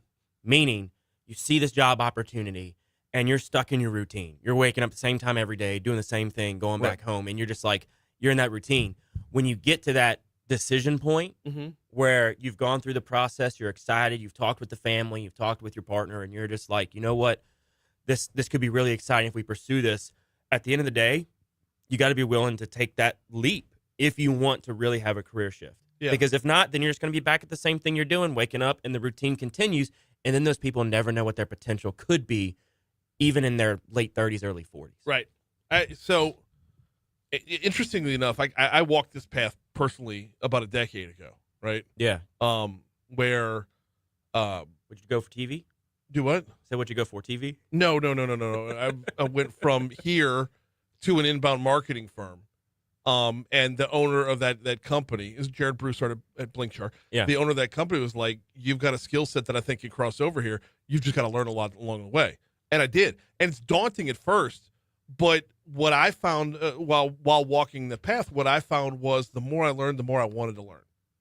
The more I learned, the more I realized, like, a whole new world. A whole new, I think it was just, and all Dazzling of it was place. fascinating, and I ended up falling in love with it. Yeah, you never knew. Absolutely. It's, I think once you cross that initial threshold, the humbleness, the humility part of this, there's 2 factors to that. Yeah. On the one side, you can't say I'm holding out for a management position. But on the other side, there is a certain level of income you have to have in order to keep all the bills paid and the lights on. And that's the hard part as an organization. When you have a young talent pool, they're not easy, but they're easier to satisfy from the income standpoint. Because they right? have less. They have less responsibilities. Right. Half of them are probably sharing an apartment or something with roommates. Mm-hmm. When you get to your mid 30s or 40s, for the most time, their roommates, their significant other, and they've got other roommates that suck you dry and don't pay rent. Yeah, my roommates are in 8th grade and 4th grade. So. Yeah, they live rent free, right? Yeah. And the room And is I've got generally- another roommate that lives in Hattiesburg. Exactly. So now you're paying for a cross state roommate. Right. And yeah, you have a minimum threshold of income that allows you to maintain whatever style of life that you've had. Mm-hmm. And it's a harder decision for a person in that 30, 40s range to make a career shift. A promotion within your same career, going from, maybe a senior here to a junior manager or something like that in the same field is easy because the pay is going to be comparable. Yeah. But if you're sitting there and you're like, you know what, I'm done being radio, I want to go and, do X, Y, and Z. Right. That comes with a different pay structure because while you have transferable skills, mm-hmm. you don't have the exact set of skills, whether it's with the technology, with the clients. That familiarity pays a lot. Okay, so I know this is completely like tangential to everything we were supposed to be talking about. Doesn't matter. I rerouted it. I realized I rerouted it. But I feel like there's an avenue to where the mindset of the Gen Xer. I mean, I'm Gen X and I'm 48 years old, right? So the mindset of the Gen Xer to be able to say, let's take a quote unquote tactical retreat, take one step backwards to take 10 steps forwards. Yeah. Learn a new skill set and open up the world for everything else. To have room for that in this equation is part of it. But let's get back to the main part, okay? Rolf McCollister had a column. Yeah. Was it last week? It was recent. This column? Talk about LSU continuing to be one of Baton Rouge's No, that was best. like 3 days ago. Okay. It was very. Was that recent? It was very recent. This This week. is a long week. It was. It was a very long week. You're telling me? No, I'm telling you. Like last night, we got home from the basketball game at like almost 9:00. Yeah. Yeah. Start show prep then. Yeah. Awesome. No, All right, that was 3 days ago. I feel it was because I think yesterday it said 2 days ago. Okay. Anyway, in a recent column, this week we'll in the just call column. it recent. Ralph talks about Baton Rouge being one of the best magnets for young talent, but talent leaving after graduation. This has been a problem like forever. The Yeah. brain drain, as it's called, right? It's like the university's like, we're here, we're bringing people in. Yeah. What are you guys? Well, with a bigger freshman enrollment this year than ever, Right. like they're doing it all right to get them on campus. Like what are you doing? And yes, we've got this talent pool that's coming in each year, Mhm. and we just did a table sit for the Beta Alpha Psi accounting business fraternity at LSU. Okay. And you look at some of the resumes of the students that are coming in, they're impressive. Yeah. But a lot of them aren't necessarily working while they're in school. Interesting. Right? So, like, I'm looking at it, I'm like, your job history is like you stopped working when you were in school. So you're still being supported by your family, your parents, whatever it may be, or you're taking odd and end jobs you're not putting on your resume. Yeah. Like you're doing something that's not there. So you've got that happening where you've got high academic achievers that aren't necessarily applying it in the real world while they're in school. All right, that's where we're going to pick it up when we come back. We got Patty G in the house talking about talent retention and how to apply it across the board. We got some other topics to cover as well, but right now we've got to hit your money now on Talk 107.3 FM.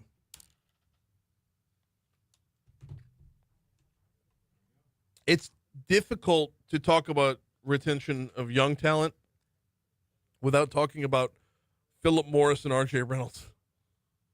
Get them addicted to smoking before they're 18. Get your hooks in them, Baton Rouge. What? Get your hooks in them now because they'll make a different decision later on.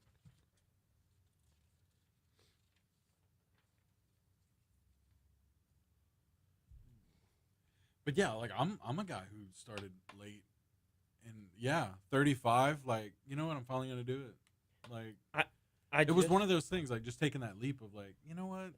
And then my wife was, making decent money, so I'm like, now I have a little bit of cushion to take that leap. Yeah. Whereas before it was like, no, we're like, it's. But yeah, it just Are y'all Completely. dinks or do y'all have kids? Oh yeah, we've got 3 girls. Okay, yeah. So the dinks make it easier, right? Yeah. Dual income, no kids. Just to Yeah. keep you up with the lingo there, Brian.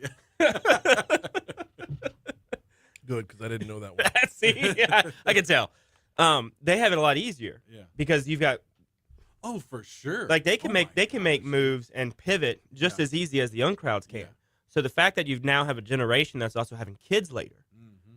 opens that up too. You spend your 20s. Yeah. Let's be real. They spend their 20s partying at college and not really figuring their life out till they graduate. Shoot, us, yeah, we started young. I don't know. My first kid was 21. Ours was what 2000. Yeah, we're like 25. I think we were 25. I think when we had our first one, right? Got married Yeah. at 25. So, yeah, had 3 the kids first in our kid before 20s. 30. Yeah, well, see, we'll have 3 kids before 30. Yeah. Yeah, Rachel was exactly. Us higher too. early. Yeah, it was the same thing. We knew kids were like in our 20s. We knew we wanted to. Yeah, I don't want to do that geriatric pregnancy nonsense. Yeah. So our youngest is 11. So yeah. Yeah. Um, My youngest turned 2 yesterday. yeah, man, that's awesome. So my next one turns 4 next month, and then we start all over in February.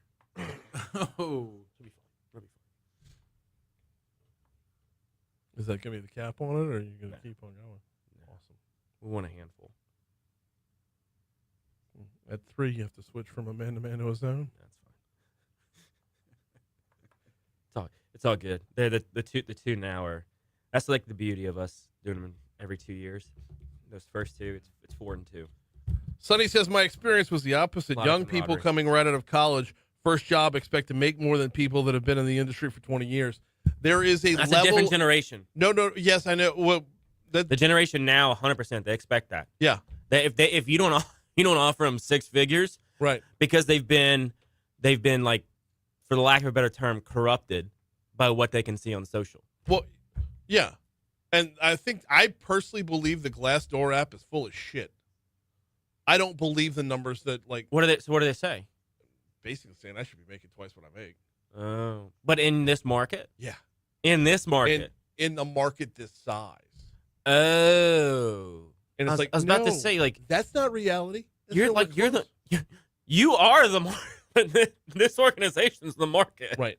Well, I'm also a unique case scenario because, yeah, how many news talk morning show hosts are there in Baton Rouge? There's me.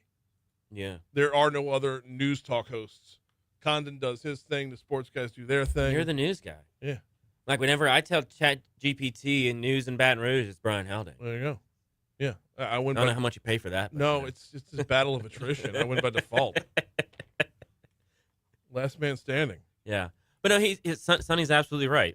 And so then you come into a situation where those kids, we can call them kids. They're in college and they want to make an astronomical amount of money. Then they leave to go somewhere who will pay them that because the market has a higher pay rate without the realization that the size of apartment they're living in, wherever they go, could have been a 3-2 house here. Right. Not to That's mention, what they don't realize the economics of the not to whole mention environment. How fickle the market is. And how Where- here you what could do be you a rock mean? star. I just signed a year lease and you're firing me after 3 months? Right. Where they could be a rock star here, they go to a different city. You're the bottom of the barrel, my guy. Yeah. You're just meeting minimum fish, little requirements. pond, You're just meeting minimum requirements. Other way. Little fish, big pond. Yeah. No, but what I'm saying is Here they're big. Oh, here they're the big fish. Yeah. yeah. Like here, if like you're Homa, like you do. Like I was doing radio, TV, magazines, freelance journalism. Dude, it was like you're crushing it. killing it. You But then were you the come out here and game. You're like, yeah, dude, you're one of like everybody trying Yeah. to do that. I had a producer, no lie, and I'm not going to say who it was, but I had a producer Was it Chuck P? who after 1 month on the job said, I've been here a month. When can we start talking about a raise? That pay culture is a serious conversation. Yeah. Like what they are seeing on social and these people are boasting and doing all this and that. Yeah. I don't know the updated. And if you're not making it, and if then you're not what is what's wrong with you? Yeah, You know, exactly. Yeah. like I know We're back. we're back. We're back.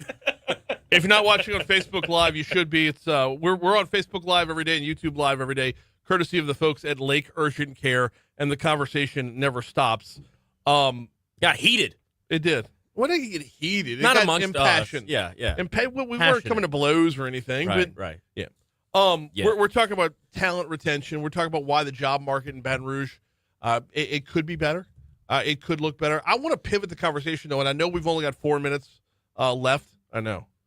But there's something that starts today at the Downtown Development District's headquarters on Florida. What? Right there between Po' Boy Lloyd's and Schlitz and Giggles. Yeah, free business consultation. Yes, we had them in yesterday. Had Whitney in yesterday and Andy in yesterday. Oh, fantastic. Talk about this. Yes, I think this is phenomenal because how do you find the next Marucci? How do you find the next Todd Graves? How do you find the next barbecue guys? So it's mid-aged people that have been thinking on ideas. Right. They've been fleshing it out what they're going to do, what this business proposition is, Right. but they have no idea how to start because what they've learned is a W-2 way. Right. They haven't learned that owner way. Yes. This opens that up, and it does two things, though, Brian. First one is it opens up that mind for them to go talk to somebody, and two, gets more people downtown. So, and I'm in favor of both of those, although for this particular end of the topic, and as much as I want to feed downtown, for this particular topic, that doesn't apply all the way across the board. But if you want to be where the rest of the people are, this is where you want to be, obviously. So what's going on is the Small Business Development Center at LSU and the Downtown Development District are teaming up to take that entrepreneur who is working at their kitchen table right now and upscaling to where they will be in an office with a few employees, upscaling to where they take the business to the next level. Where is the growth in what you're doing? You've jumped off the cliff. You've got enough billing to keep the lights on, but how do you move it to that next level to where, yeah, your home office doesn't have to be your office. Which, oh, by the way, while you're here downtown having this conversation, jump up the street a block or two and go to where the new office space is going to be for the tech park. Right. It's just great. I see it as almost a feeder, like a funnel to get people in that space. Yeah. Where are you going to go? Right downtown. Mhm. You know? So I think, again, like we talked about last month, it's those small steps, those incremental steps, one business at a time. That's how we accomplish it, right? You're not So- going to dump 100 companies down there. You're going to do one at a time. No, and so what I want to know is how much of making that leap from the sole proprietor, making that leap from being the only person at the company where you're working 24/7, you can't turn it off because you just started it. How much of that is a lack of knowledge to grow, and how much of that is a fear to open things up to where you're not 100% in charge anymore? I think fear drives more than the lack of knowledge. Yeah. Right? That's the fear of the unknown or the fear of bringing somebody else in to watch and help care for your baby. That's the biggest wall, the biggest roadblock that they're hitting. First step of the hiring knowledge, one more person. Right. The knowledge can be there. If Mm-hmm. they can talk to people at a barbecue, and again, it's Baton Rouge, right?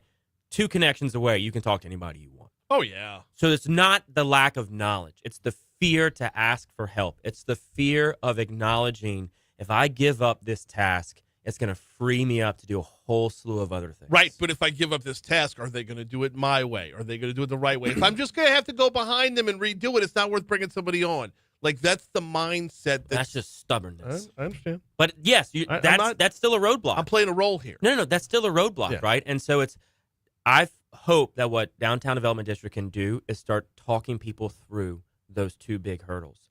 The roadblock of being, I can do it best as everybody else. No one else can do it better than me. And 2, I'm really scared to hire somebody. I don't know what that looks like. I don't know payroll. I don't know the X, Y, and Z. What am I going to do? We're all done on the air. Stick around on Facebook Live because there's a couple more minutes worth of conversation to be had. He's Patty G. Joins us the first Friday of every month to talk business. All right. Let's talk about getting people in offices downtown. Okay. Because this is where I believe, like, the longer you stay in your kitchen, I don't have a commute. It's the greatest thing ever. Like, the longer you stay in your kitchen, the less you're going to grow. You're not going to become the barbecue guys. You're not going to have anything motivating you, Right. Because it's easy, right? We could have stayed where we were with the show in my screen porch at my house. We could have stayed recording it. But now that we have a place downtown that I'm responsible for rent every month, you know how many people I'm now engaging more than I would be? Hey, come rent the space. Hey, let's do this. Let's do this. Let's get creative. Let's do more and more and more to drive revenue because I have to pay rent because there's a responsibility there. Yeah. You know, when you're living under your parents' roof as a young college kid, your responsibilities are super low. It's easy to go out and get hammered till 2 a.m. and then wake up at 7 and 8 o'clock the next morning and drag yourself to class because there's nothing else stopping you. Right. But when you recognize that you have a bill to pay and that you got to have a check clear, and the reaction of what will happen if it bounces sits with you, you're way more motivated to drive revenue. Completely agree. I mean, it's the way it spells out for me is there's got to be a little bit of hunger, because that hunger creates fear, and that fear is a motivator. Yeah. That's and oh, by the way, going back to my story, if I'd never been let go here and worked at Blinkchar, I wouldn't be surviving today in radio, because the level of the number of skills that I acquired while I wasn't here. Look at skills like Kip. The skills that I acquired while I wasn't here brought me into this century, rather than just being a radio guy. Yeah. It's like being, HubSpot certified in inbound. Yeah. Which is expired. I know I gotta redo it, but like, it doesn't remove the knowledge base from my brain. You still know what the skill is, right? How to do it, right? I know how to attack a market. And by the way, when you learn one skill set while thinking of how to apply it to another, that it explodes the whole thing. Yeah. So look, December 1 of last year. Sorry, Sonny says the only difference later in life is you have to get hammered by 7 p.m. so you can be up by 6 a.m. Righto. Spot on. All right. So like December 1 of last year, I stopped being paid by somebody. Yeah. And it was all on us. Yeah. All on me at that point. Yeah. Right. And so that fear, that fear drives your, like, then you get hungry. Yeah. And so now you're motivated and pushed to go above and beyond. Like, there are things that I've got to do and decisions I've got to make that couldn't dream of making 2 years ago. Yeah. Right. Like, the stuff and the realities you get hit with when you're no longer at your kitchen table, when you're no longer fostering the idea and you're now living it, is life-changing.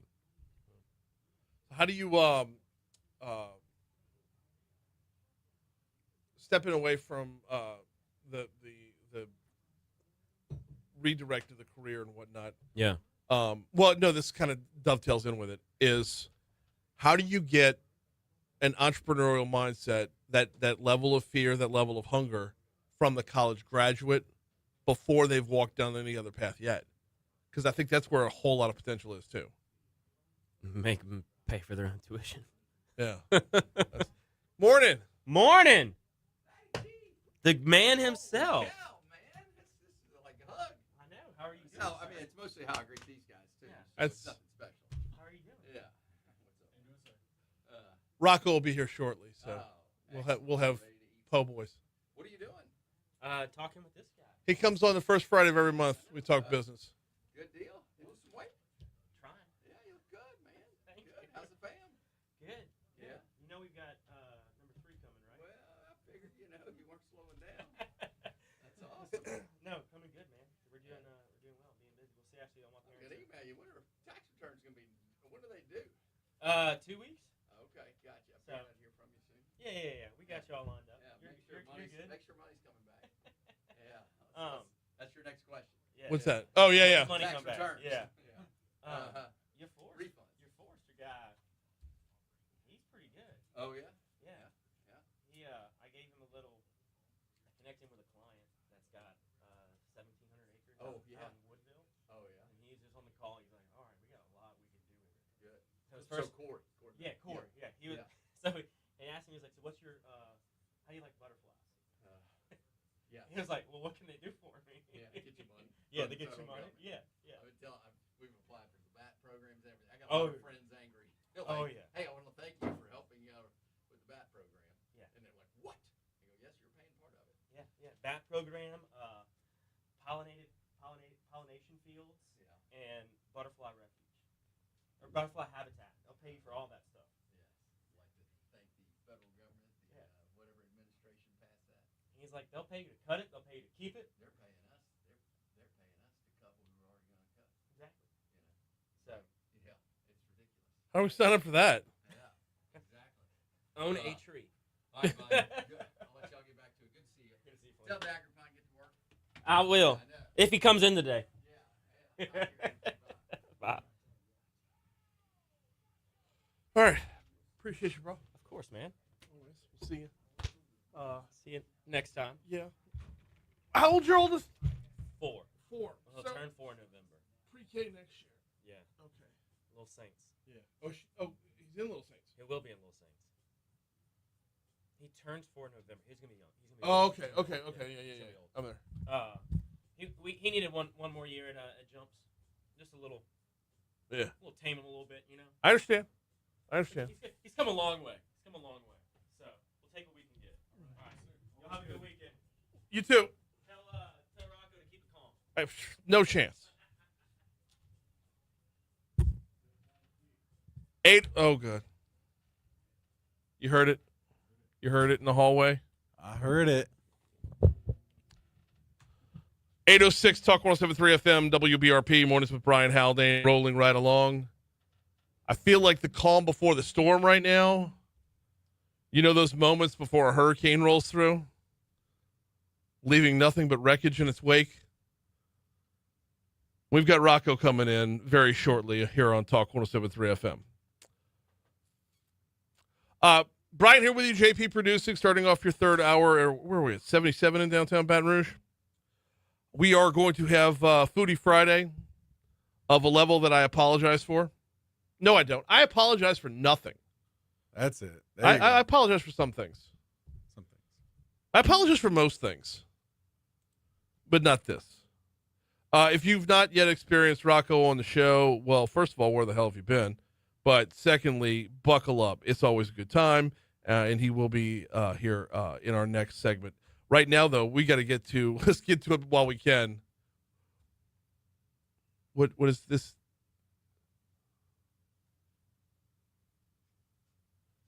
This isn't the This Day in History music, JP.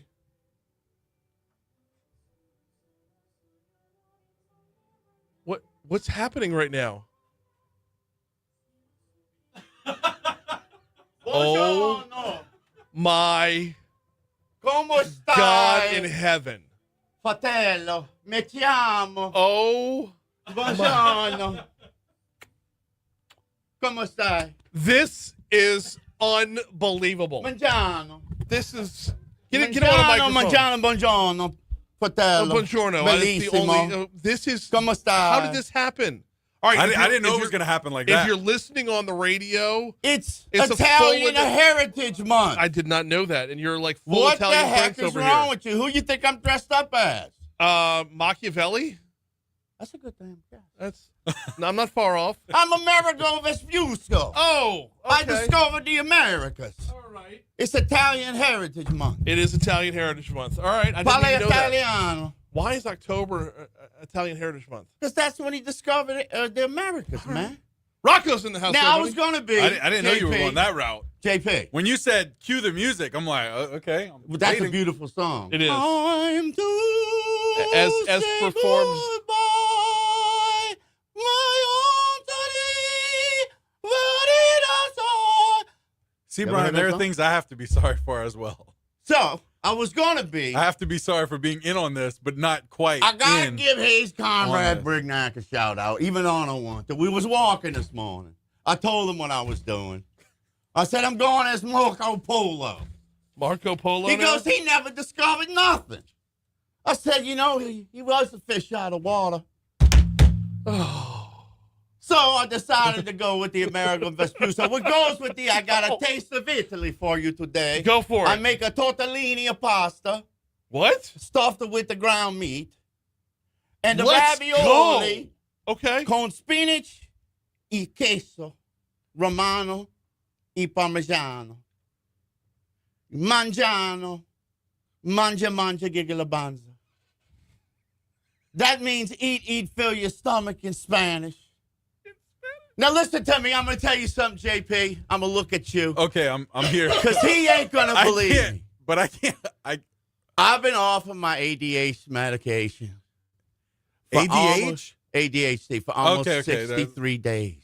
Oh, okay. More importantly, Mhm. people were like, dude, when you go on Haldane's show, you on methamphetamines or something.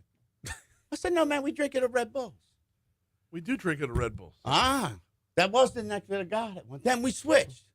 Remember, we went to the Tito Lonnie last time. Alani. And then Alani, we went yeah. because Jill said, this stuff's going to give y'all a heart attack. Y'all got to drink the Bloom. The Bloom. So the last ones we had were called Bloom. I don't know about this. We had Yes, Bloom. they were Bloom. I don't Okay. know. Trust me on this. Well, She can explain it with charts and graphs and everything, but I can't. Look, which reminds me, I just went through the sorority rush. Okay? You did? My daughter's a Kappa Delta. Okay. You know? I mean, I was in meetings every night. I got no estrogen left. Sucked it completely out of me. None. Dude, I was up till midnight. There was graphs. There was presentations. I mean, I fell asleep twice. My wife hit me with a pillow, which, by the way, I figured something out about her, JP. Wait, whoa. You fell asleep in a meeting and your wife hit you with a pillow. Yeah, because they were trying to decide, like, smack me upside the head, like, wake up, pay attention. I gotta ask, follow-up question. Wouldn't be doing my job otherwise. Who brings a pillow to a meeting? No, we were at the house. Oh. In the party room. Okay. Well, we got the Okay. big TV, and she had a display. Parts of the story. Now, if you go sometimes with they this explain one, it. you got this and this. And you go with that one. Anyway, I digress. I figured something out about my wife. Okay. She got the Netflix. We got the Netflix. This stuff's all in my mouth. Gotta And I always walk in, and she's watching these foreign movies, and it's got the subtitles. Uh-huh. And I'm like, why are you watching this movie, stupid subtitles and stuff? You know how to read. I mean, what's that? I don't get it. I just like to. Okay. And then it hit me. You know why? Because she don't know how to listen. And because she don't know how to listen, she reads the subtitles because she don't listen anyway. Not to me. So you need subtitles, is what you're saying. That's what I'm saying. I'm speaking subtitles from now on. I come in. He can put it up on. Hey, that ain't Rocco's. That's a Vex European. You need to change that. I was in about the to do my process. best, but Media. I was about to do my live read for Vex European. Oh, Yeah. Well, when I Do we want to do some history? Yes, history. Absolutely. Do we want to? Should Come I? on, and you better have so got something in there Danny for the and- Italians. All right. Today's a very important. Can we It's the can we third even day put of the the month. genie What do back you in know? the bottle on this? You I think don't it's know. a coincidence I came here on October 3rd? No, I don't. What do you know about numbers? What, I knew we I were know a going lot there. about numbers. I knew it. I know a lot about What numbers. you know about the number 3? Three's the magic number. What about 6? Says Schoolhouse Rock. What about 12? What about 6 and 12? You ever heard of the band Earth, Wind, and Fire? I have heard of the band Earth, Wind, and Fire. Uh-huh. They're gonna make it. You ever I have a listen to feeling. the song Fantasy? Yeah. What's it saying there? I don't remember. They got a lot of good cue stuff. that up and play And that. so when you get if a you chance. were breaking down Earth, Take a Wind, and Fire ride song, on the sky, yeah, on a all right, yeah. ship, fantasize. All your dreams will come true, miles away, and we will live together until the 12th of never. Okay. 12. Yeah. Why is 12 in there? Why is 12 in The there? You band said- called Earth, Wind, and Fire. right. He created the earth, he created the wind, and he brought the fire, baby. And I'm lit up right now like a chimney. You see my soccer shirt? I do like Yeah, that. I see the That's soccer a- shirt. Which you got a glitter thing going on there It's that a I little don't. tight. I don't. It's I a was- large, and I wear 2X. It's a little tight, a little snug. but No, that's I all right. mean, it's And good. you know, the same lady when I got this costume was the same lady that helped me last time. Microphone. And she said to me, Wait, was the same lady that helped you last time with you what? remember when I got dressed up as the Crusader? as the Templar warrior, Yeah. right? Yes. The great holy And- shaman. Excalibur still remains on the wall in the Yes. studio. Let's give a hand for Excalibur, everybody. Okay. Still pretty. Look how beautiful that sword is. Yes. As we say in the parish, sword. And may the swords be with you. And so anyway, she saw me and she's like, Rocco. I said, hello, Anisha. How you doing? She goes, you look like you lost a little weight. I said, well, this is what I'm looking for. She said, well, you remember last time you had the XL and you were really in a 3XL and we stuffed you into it like a sausage. Right. I said, well, look, you got this is the only one left. Look. She said, don't worry about that one. It's a little robe I got on. She said, one size fits all.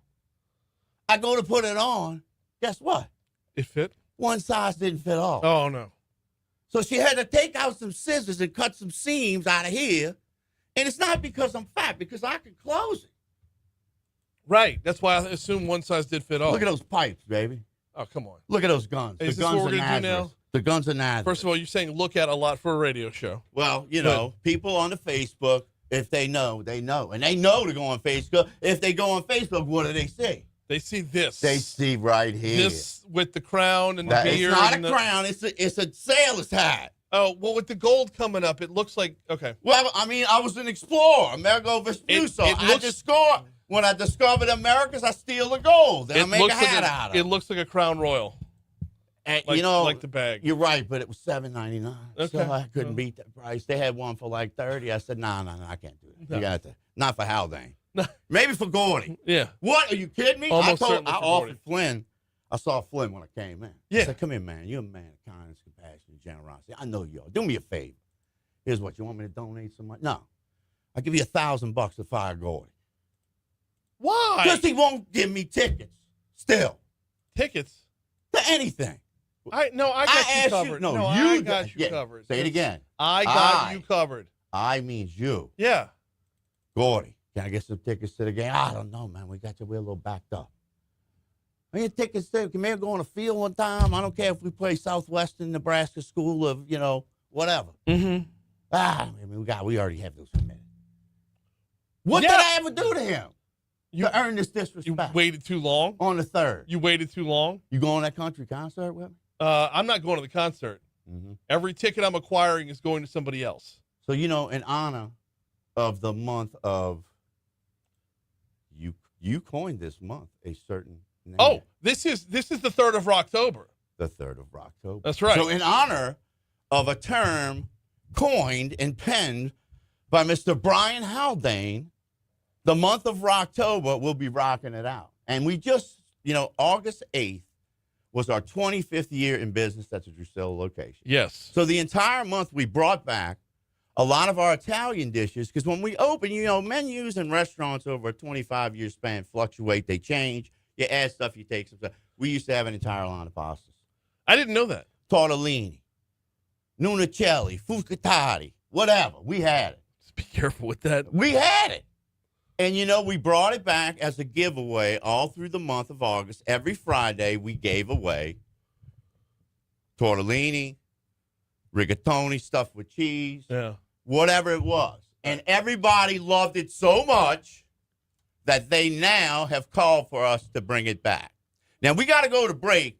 And when we come back. No. We're gonna run 1 more minute long because we didn't do this day in history. No, we can do it because I don't need time to prepare. My stuff's done. Okay. So I don't have to cook anything. All right. But I do need to get the pretty plate. JP, hit it.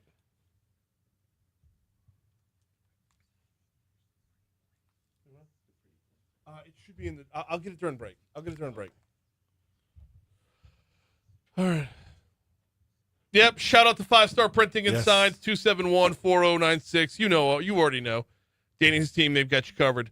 Or printshop5.com. Get your logo on some merch. Go yes, ahead. indeed. All right. Well, 1849, author Edgar Allan Poe is found delirious in a gutter in Baltimore, Maryland. Yeah. Under mysterious circumstances. It is the last time he is seen in public before his death. Okay. Now, I'm going to kind of bounce around a little bit. By the way, stop. Okay. Trivia question right here. All right. Trivia question right here.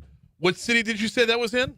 This was in Baltimore. Baltimore, Maryland was the home of Edgar Allan Poe. And did you know that's why they named the football team the Ravens? Did not know that. The Baltimore Ravens were named after Poe's most famous work. Quote the Raven, nevermore. That's right. That's it. Let's see.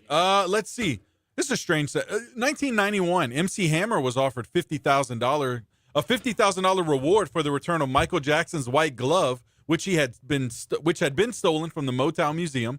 This was part of an ongoing battle between Hammer and Michael Jackson. Okay, did not So he know took that. the glove. I'm in Stanley Kirk Burrell's corner here. I hear MC Hammer was quite the gangsta back in the day, despite the flamboyancy. I don't know. I heard he was. Why is the generation gap there? Hammer was ridiculed by the entire hip hop community for quote selling out. But I thought when he you had can't touch this when they win number one. I thought he was he had people. You know what I mean? He had a whole entourage. That's what his backup dancers: Swoop, Goofy, Act the Fool.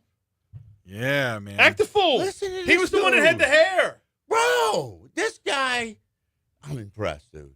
I loved MC You know, my Hammer. brother was the DJ, dude. I know all that. What I you know follow about him that on freaking Twitter. Bombada and the Soul Sonic Force, boy? Africa Bambaataa? Yeah. Oh, bro. It's That was a freaker. So that was a couple of years before Hammer, though. Oh, yeah. but Hammer, dude, you give me around like 1988, I could go 1989. back to the Sugar Hill Gang for you, man. Well, yeah. Dang.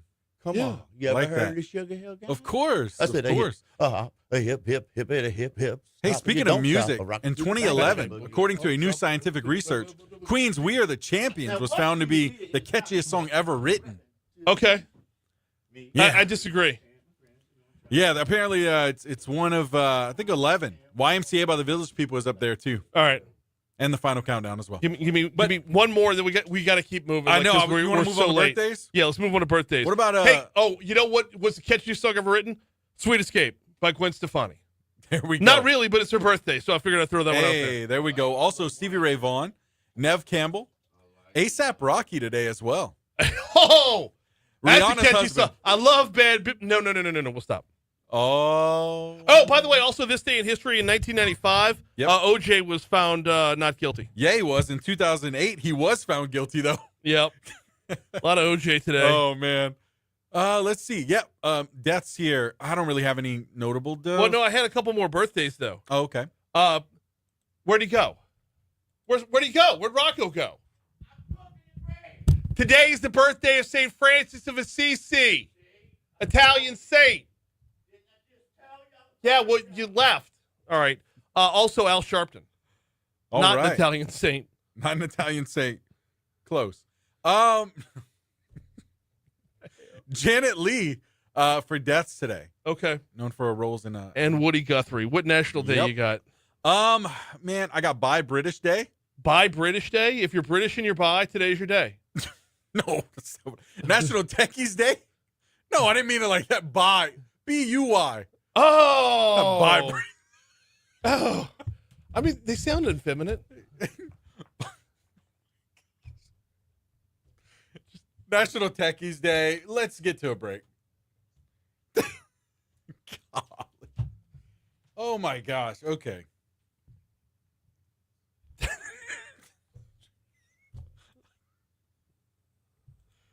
Dude, what the crap? Look at this. What is By it? the way, I didn't even see send me the picture you took so I can post Oh, it yeah. real fast. I got a couple. I'll send you some. St. Francis of Assisi, dude. He had the stigmata. Did he? He wasn't the one with the animals? Yeah. But he had the stigmata. I didn't know he had the stigmata. Why is it on the 3rd day of October? This is his birthday. Why did I get married on the That feast, September 8th, the feast day of the Blessed Mother? Why was Rocco born on St. Rock's Day? Why was Mariana born on All Saints Day? Are these coincidences? Some would say there's no coincidences. Yeah, I need my pretty plate. Oh, sorry. You fucking. Dude, no Red Bull, no alarm. So you're just coming in like I don't do it anymore. really?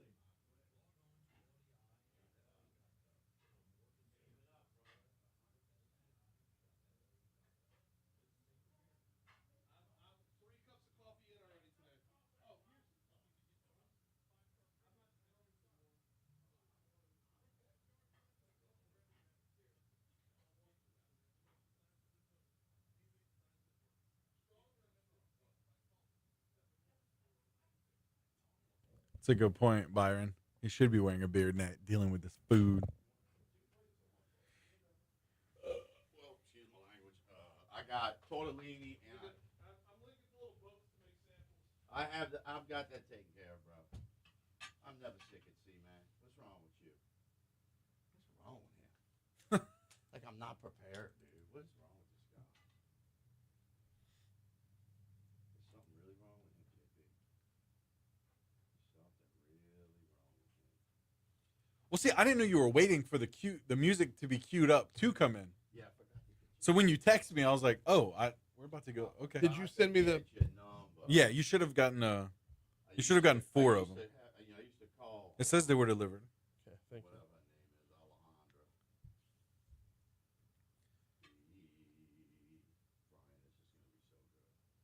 had Rocco in the text. Brian's looking at me like, why are we not getting to this day in history? I'm like, what are we doing? Like, what's going on here? Can you email the interview with the mayor to Jeff Palermo? Mm-hmm.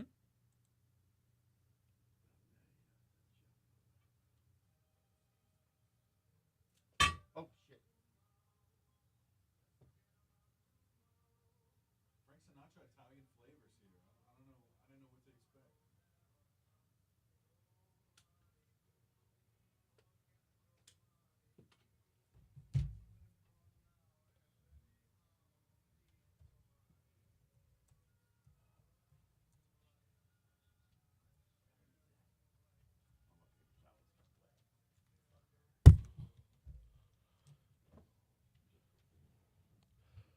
So, in order to celebrate Italian Heritage Month, you're playing music by a guy born in Hoboken. Is that where That we're was at? as per Rocco's request. All here. right. I mean, Right? That's what you wanted, right? Yeah. Frank Sinatra. born See, in Hoboken, New Jersey. First of all, what you got against Italians? You Irish. I got you nothing. Potato eating. I've got nothing Let me against just say Italians. something to you. I'm You just and saying. Condon, Do what? you potato eating some buggers. Look, I want you to both tell me thank you right now. Thank you. Thank you. In Italian, Grazie. grazie, I say prego. Because I allowed y'all the opportunity to get through that, and I didn't mess with y'all. I was going to, but I left you alone. I appreciate that. Because I think it's an important segment. It is. Without history, how will we know about Amerigo Vespucci Vespucci. or Marco Polo? Fish out of water. Fish out of water. Fish out of water, man. Y'all played that game before? Yeah. At the Terra Pool. You can't play that at Terra Pool, though. That's the bait and hook. Too many people. Too many people in the Tower Pool. Too many man. people. You can't play All Marco kind Polo. of stuff going on in the Tower Pool, You man. gotta- yeah. Whoo, man. I'm telling you, I wouldn't drink that water. I'm No. just saying. The point being the Italian Heritage Month, as I was explaining to you, Yeah. or I was trying to explain to you until you rudely interrupted I me didn't for rudely this day interrupt in anybody. history. So people asked us to bring back some of these for our plate lunches. Okay, so our solidified plate lunches, Monday's always what? You should know this. Oh, Monday? Come on. Okay, so Come it's on. red bean. beans. He knows. Tuesday, hamburger steak. 'Kay. Wednesday, meatballs and spaghetti. Okay. Okay, Thursday, chicken fried steak. Friday, we always alternate. Wait. You said Thursday's chicken fried steak? Yeah. Okay, I was going off on chicken fried steak not long ago. Because why would you do that to a steak? Man, what you talking about? A steak belongs, like, there's a proper way to make a steak. Look, And there's a proper way to Hold make on. chicken. look, let me tell you something, man. The one thing you got to understand about culinary geniuses like myself, you got to be willing to hone your craft and experiment and do certain things out of the box. I understand. And I'm going to tell you something. I'm going to tip you on something right now. What you got? You know how the people, they put the potato salad in the gumbo? Yeah. Okay, yeah, all right. Too chunky. You want to eat something good? Make you some mashed potatoes and don't put any rice. And then put the gumbo on top of the mashed potatoes. And Oh, then for eat it. sure. Yeah. You ever had it? Mashed potatoes instead of potato salad. And rice. That would be less runny. That would Let be- me tell you, Oh, boys. yeah. No, I'm here for it. Trust me when I tell you, things like that is how I think out the box. And because I think out the box, my knowledge in this industry knows if people want it, you give the people what they want. Understand. So we are bringing back our tortellini. Which is gorgeous, by We the are way. bringing back our spinach and cheese stuffed ravioli. We are bringing back our bolognese stuffed ravioli. And the last but not least, my personal favorite, the rigatoni pasta stuffed with the ricotta, 3 cheeses, and the Parmigiano and Romano. Parmigiano Romano. They're absolutely fantastic. Now today, due to the budget constraints and time, We're going to pause right there we're going to pause right here for ABC News. for ABC News. I'm more important than that. Who wants to listen to that garbage? So, you want me to do this, or you want me to put a little mix of both on each plate? For what? For the sauce? I'm gonna put sauce on both. But you want me to make a plate like this? Whoa. 32 seconds late. Paul Arrigo says, I just came back from Italy. Everybody there yells like Rocco.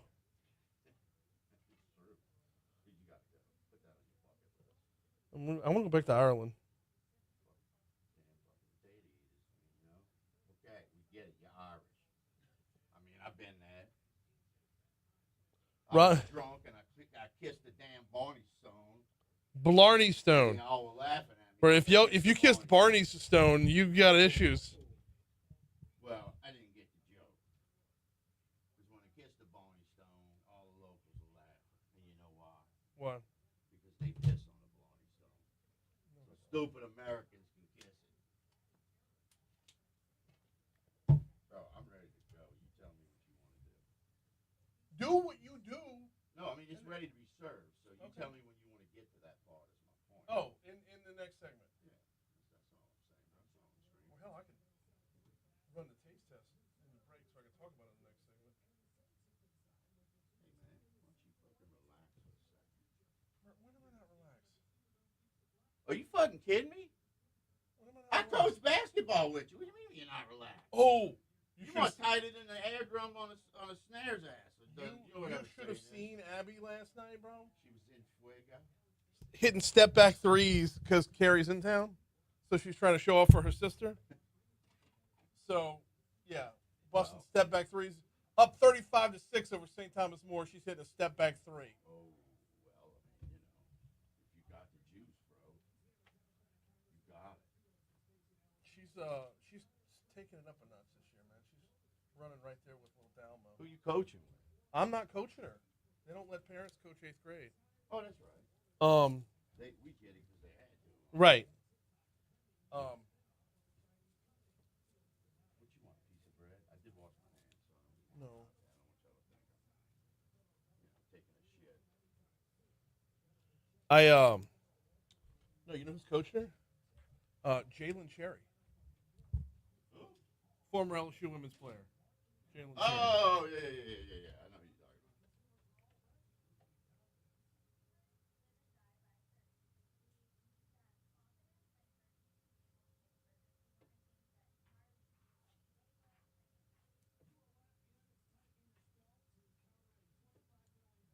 There's beef in the tortellini? Yes, sir. Damn, that's intricate, dude. I'm not fucking around with you. I love it. I tell you, you got to kick your ass. All right, kick your damn ass out there.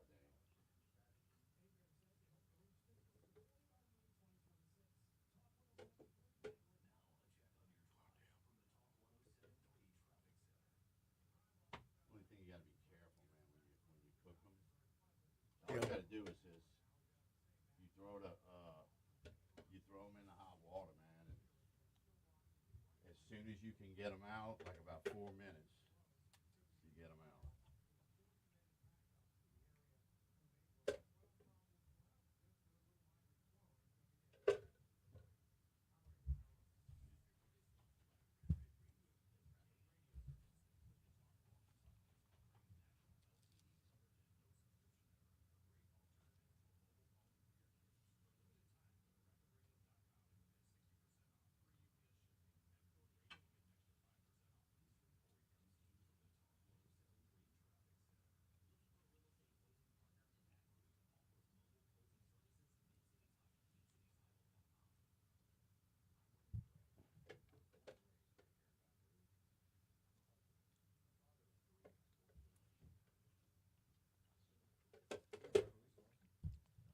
Oh, you ain't seen none yet, bro. Dude, You got to eat a big plate of it, bro.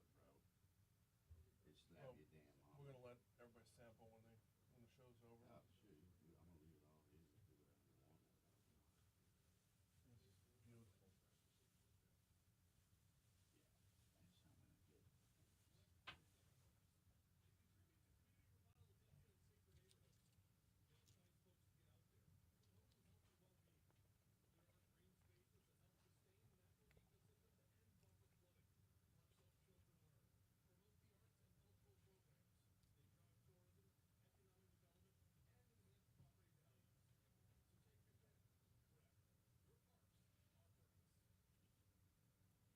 Mm. Damn, man. How many commercials y'all doing? You're making up for lost time? 3 minutes worth. Is that because we ran long? No, it's always. Look what time it is. 3 and 6 is 9.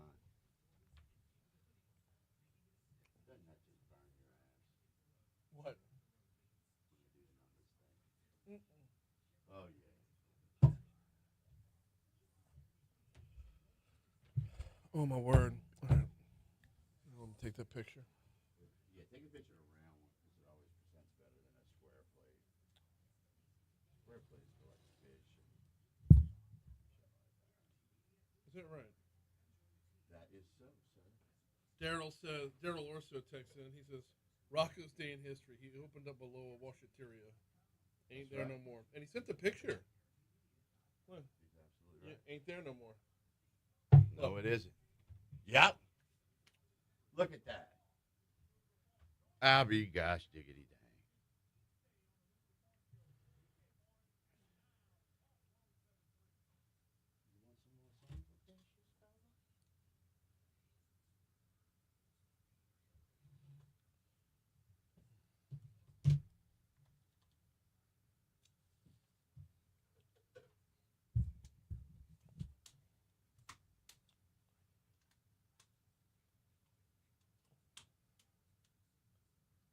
All right, JP, I'm sending you a picture of the plate to go along with the picture of the Amerigo Vespucci.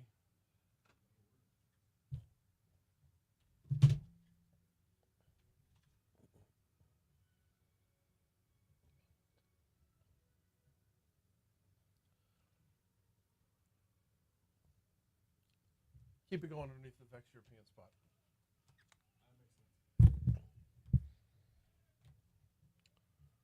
Actually, this one's appropriate. If you drive a European vehicle, you need Vex European, VexEuropean.com. Number of different, I'll tell you what, let's see what Italian makes they have over at VexEuropean.com. They are master level technicians, expert level technicians for European vehicles. If you go to VexEuropean.com, ooh, hang on a second. Okay. They got an update on their website. There we go. Vehicles, here we go. If you drive an Alfa Romeo, they got you covered. If you drive a Ferrari, they do the Ferraris. Italian cars. The Italians make the best cars in the world. You know what? They always make the best shoes. Okay. Lamborghinis in that mix, Ferraris in that mix. If you go to VexEuropean.com, hit the little drop-down tab by vehicles, you will see if your vehicle is in that mix. You'll find them on Benefit Drive on the backside of Industrialplex in real life, or you can give them a call, 225-800-4706 for Vex European. By the way, just a quick heads up, they're going to be closed a lot of next week, Tuesday through Friday. Going to be doing some staff training. This is that level of expertise that we talk about all the time, is they are always out in front. They are always at the cutting edge of what they do. They maintain those certifications and qualifications, and you're going to see that next week, Tuesday through Friday, October 7th through 10th. Their shop will be closed. So if you need to make an appointment, just give them a call today, 225-800-4706 for Vex European. So this song that's playing underneath right now. It's Italian. Yeah, I know, but you know where I know it from? A movie. No, well, a cartoon. This is Bugs Bunny.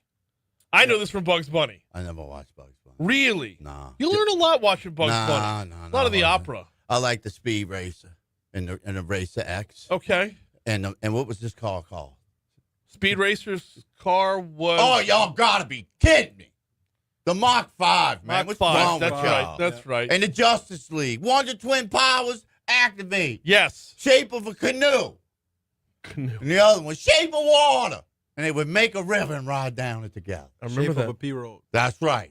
And, you know, I wanted to tell you, I ain't messing. You brought up the Ferrari, the Alfa Romeo, Yeah.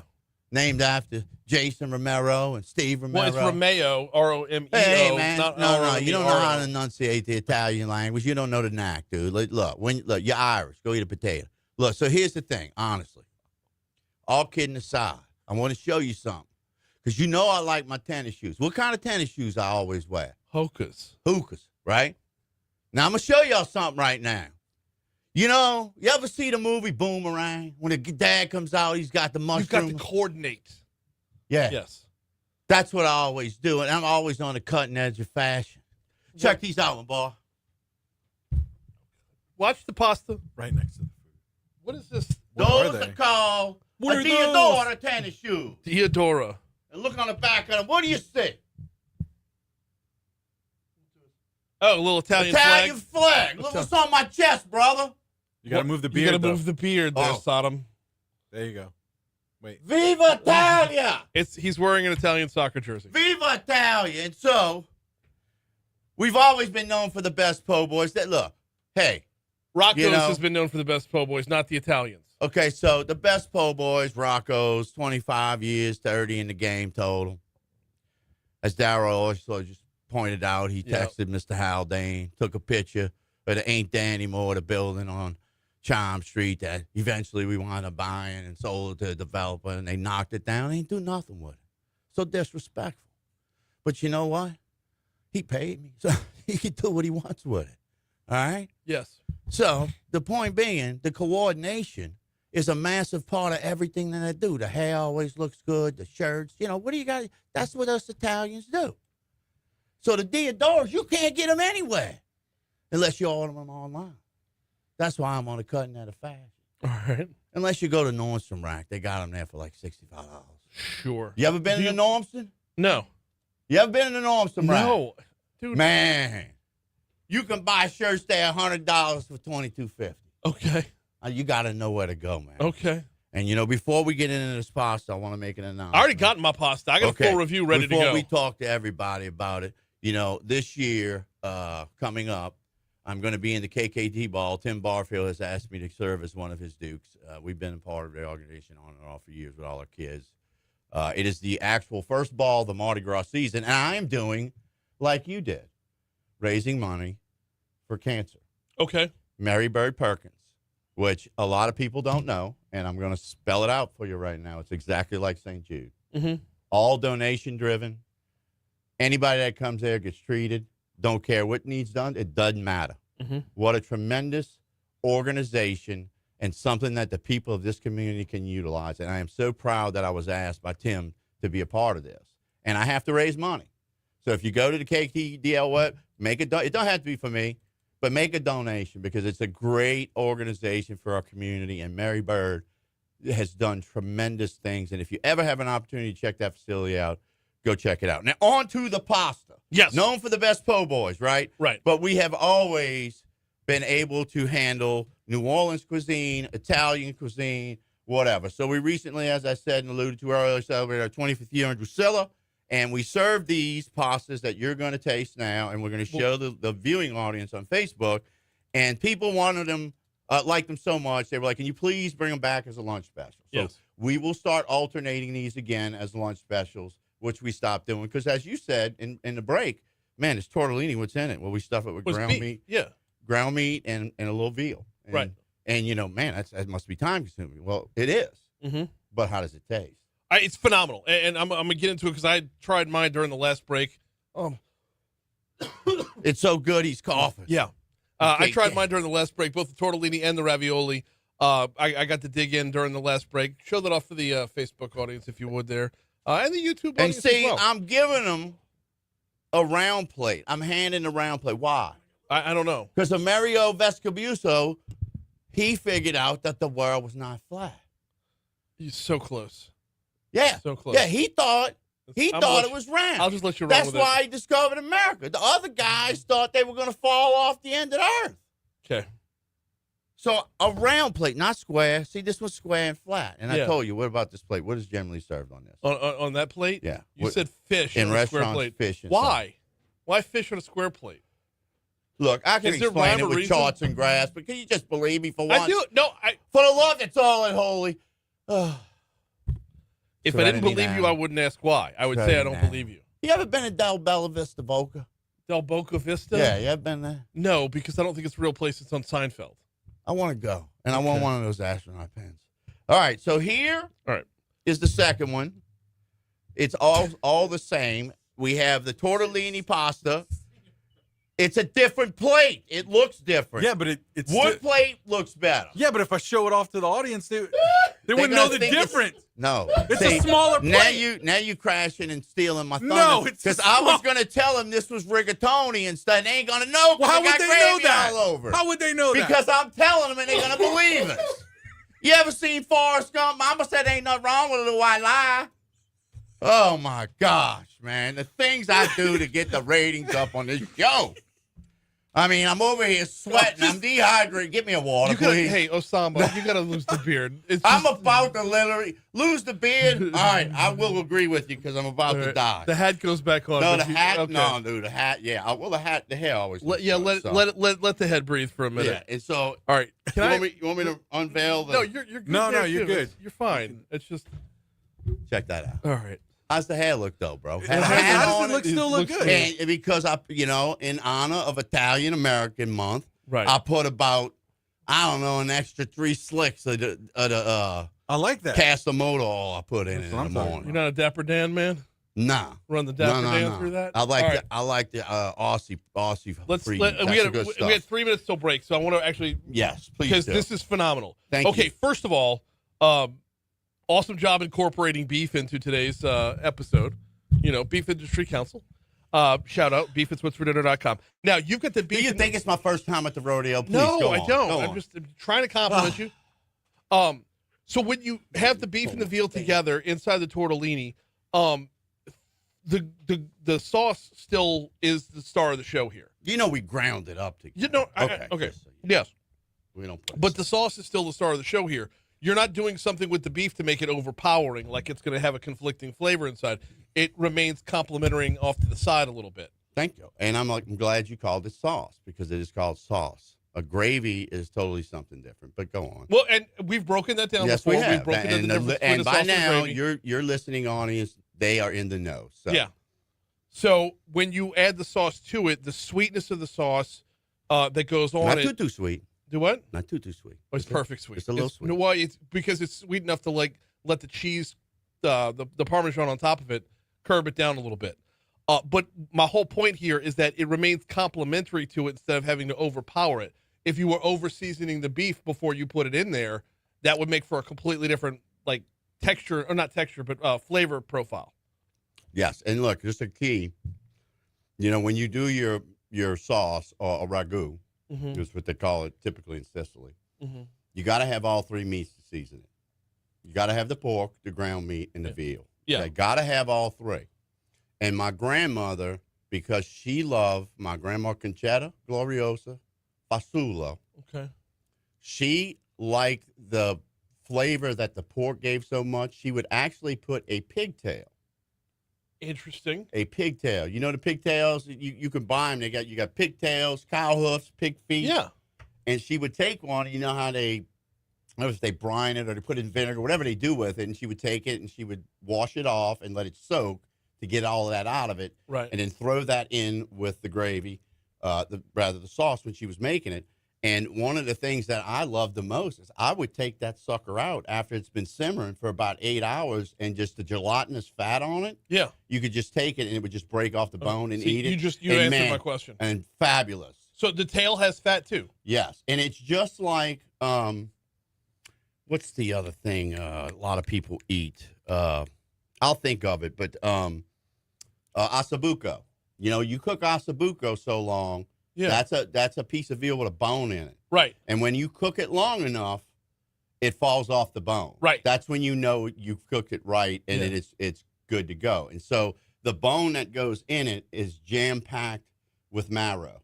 Okay. So that seasons the meat in the gravy when you cook it. Fantastic. Italian sausage. Always brown it a little bit before you put it in. Okay? Just different little tricks of the trade because if you brown it, it still retains some of the uncooked properties. Well, as long as it stays in in the casing, for sure. Correct. All right, take a quick break. Your money now. Guys, good gravy. Now, Rocco threw the beard on the floor, and now it looks like Bella Noche after a fist fight. Dude, I saw a fight on Facebook the other day. God, dude. Now imagine I'm gonna set up the scene for you, JP. All right. It's outside a strip club after it closes. Oh, okay. It's a black strip When the lights club. come on. Black strip club. Okay. So y'all heard about the guy, Brian. I know you heard this, JP, about the guy that made the comment about the Ozempic or the bumblebee dances. Did you hear about that? Yeah. Okay. Was he not speaking the truth? He was. Okay. So should he have said it? Probably not in that format and what his position was. But you know darn well everybody was thinking it. Oh, yeah. So my point was going to be, man, at the end of the day, when you eat certain types of foods like this and you learn about the ossobuco and the falling off of the bone, what's another part of the pig everybody loves? Pork belly. Pork belly. Yeah. Which is all fat. Bro, take that, and if you need any type of vegetable oil or olive oil or something, just take a piece of that and drop it. And then cook with that. Yeah. I mean, so, this here, is a true labor of love. I mean, it's not easy to do, but sometimes you can buy these to where they're unrolled. And so you thaw them, and that's what we did with this one in particular. Rocatini is the same thing. You got to wrap it. And you can buy it frozen, and you let it thaw at room temperature. And when it thaws, then you stuff it and roll it. But I can't tell you we'll be doing this forever.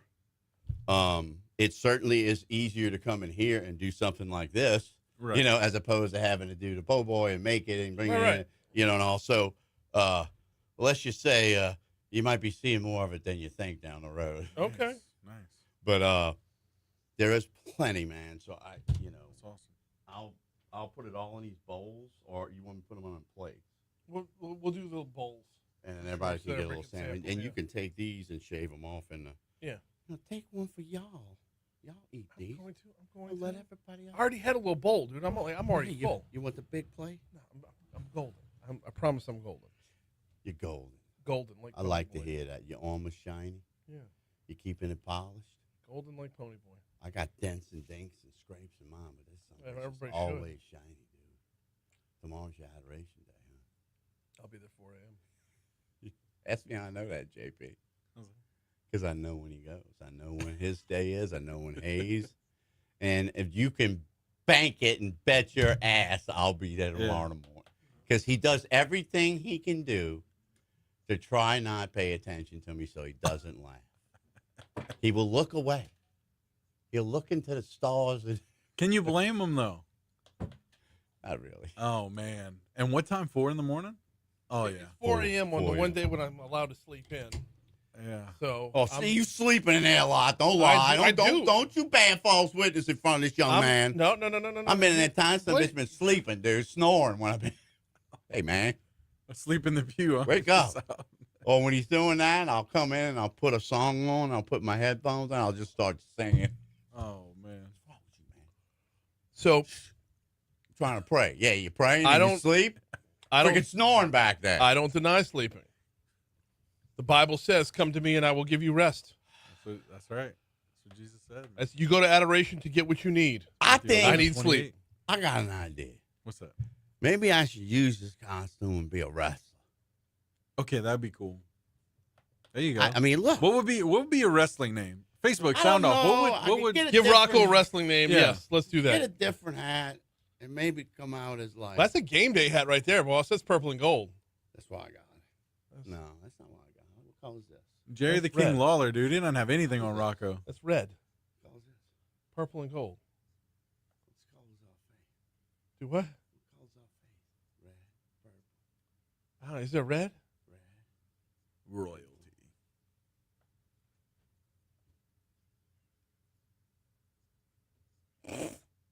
And green.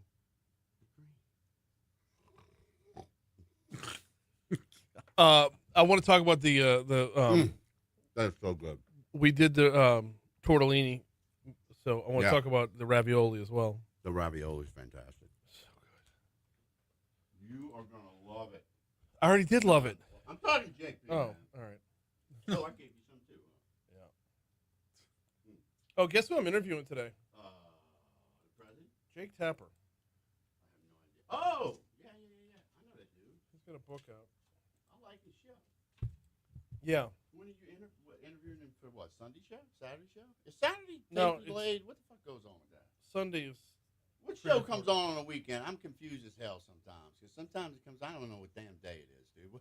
I have a show Sunday morning called Community Concerns. Okay, Sunday morning. Yeah, and it's very much. I'll record it before. Conrad and I were speaking about it this morning, and I was like, I think he does a tape delayed. Yeah, I recorded this afternoon. Well, no, I know you do that, but I thought it was this show. Well, everything comes from this show.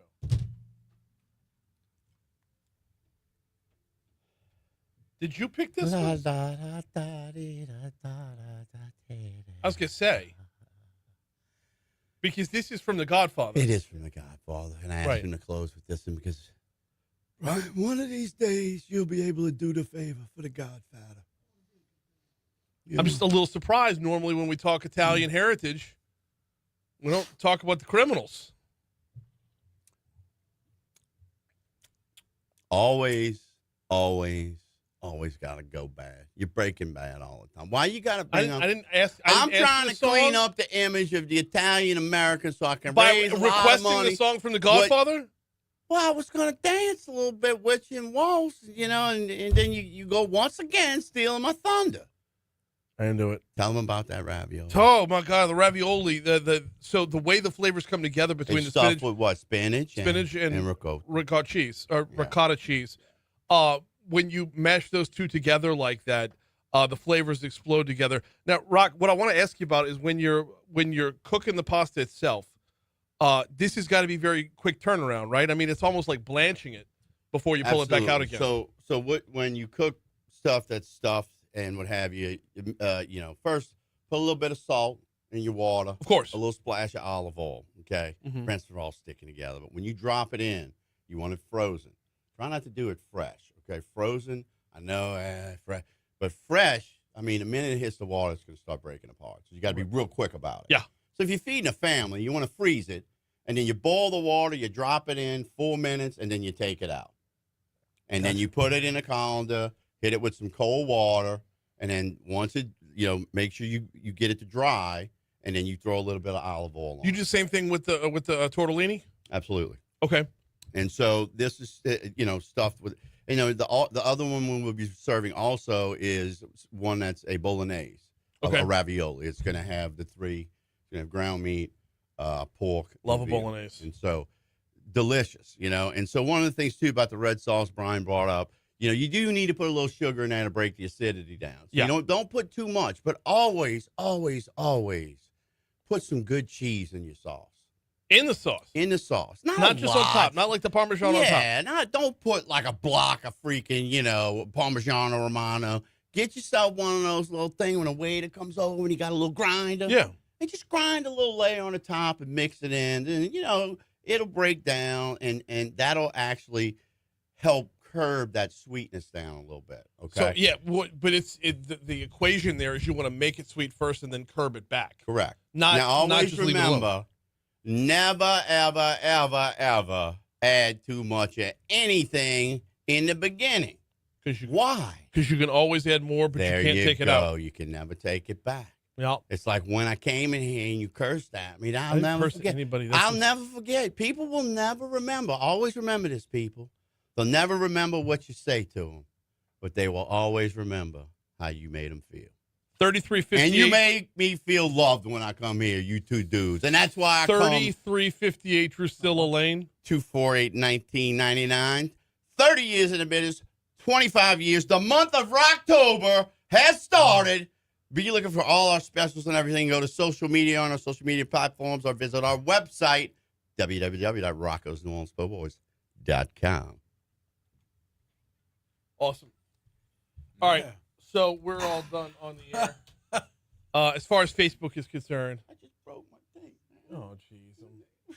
My wife paid $19 for this, dude. Your wife paid for it? Oh. Well, I didn't want to tell you yesterday. So Haldane and I, he wants to be a smart ass about the no coincidence thing. I'm not a smart ass about it. Bro, I call him to just confirm again that I'm coming. And I call him and I hear, whoosh, whoosh, whoosh. Like, man, where the hell are you? What you doing, man? I'm at the gym. I'm on a speed mill or something. He fucking says. And I said, "Oh, I'm all on right, a what? spin bike. Spin bike or something." And somehow I'm like, "All Just right, walk what 'em out. time? Look, I got some stuff to do. Normally if I don't have anything, I come in a little early." I said, "Well, when I called you, got some stuff I had to take care of." Anyway, and I'm telling him, "Look, I'm gonna come at 8:00." So I remember Patty G was on last time I came. I said, Right. "Yeah, Patty G will be on." And I said, "Yeah, Patty G, another good Mick." He goes, "No, man, his last name's Gremillion. He's French." So, dude, I go to get this at party time. Less than an hour later, I'm standing in there looking for the costume, and Patty G walks up. "Hey, Rock, what's happening?" He's got his daughter, his wife. Yeah. I'm like, "Bro, I just got off the Haldane That is talking funny. about you." That is funny. And I snapped you that picture and sent it to you. I'm like, "Dude, what the hell? There you go, The man. likelihood of me seeing that guy." Yeah. Right. We just fucking talked about him like 30 minutes before. I was on the way there, dude. I like when stuff like that That's happens. crazy. That's crazy. That's crazy. That's crazy. I'm gonna say. All right. So, what day of the week is this going to be on the menu? It'll be on next Friday. Next Friday. All right. Actually, she may be. Well, I don't know if they're doing it today because my kitchen manager, there's a stomach bug going around. So That ain't no good. yeah, I had it last week, beginning of last week, Yeah.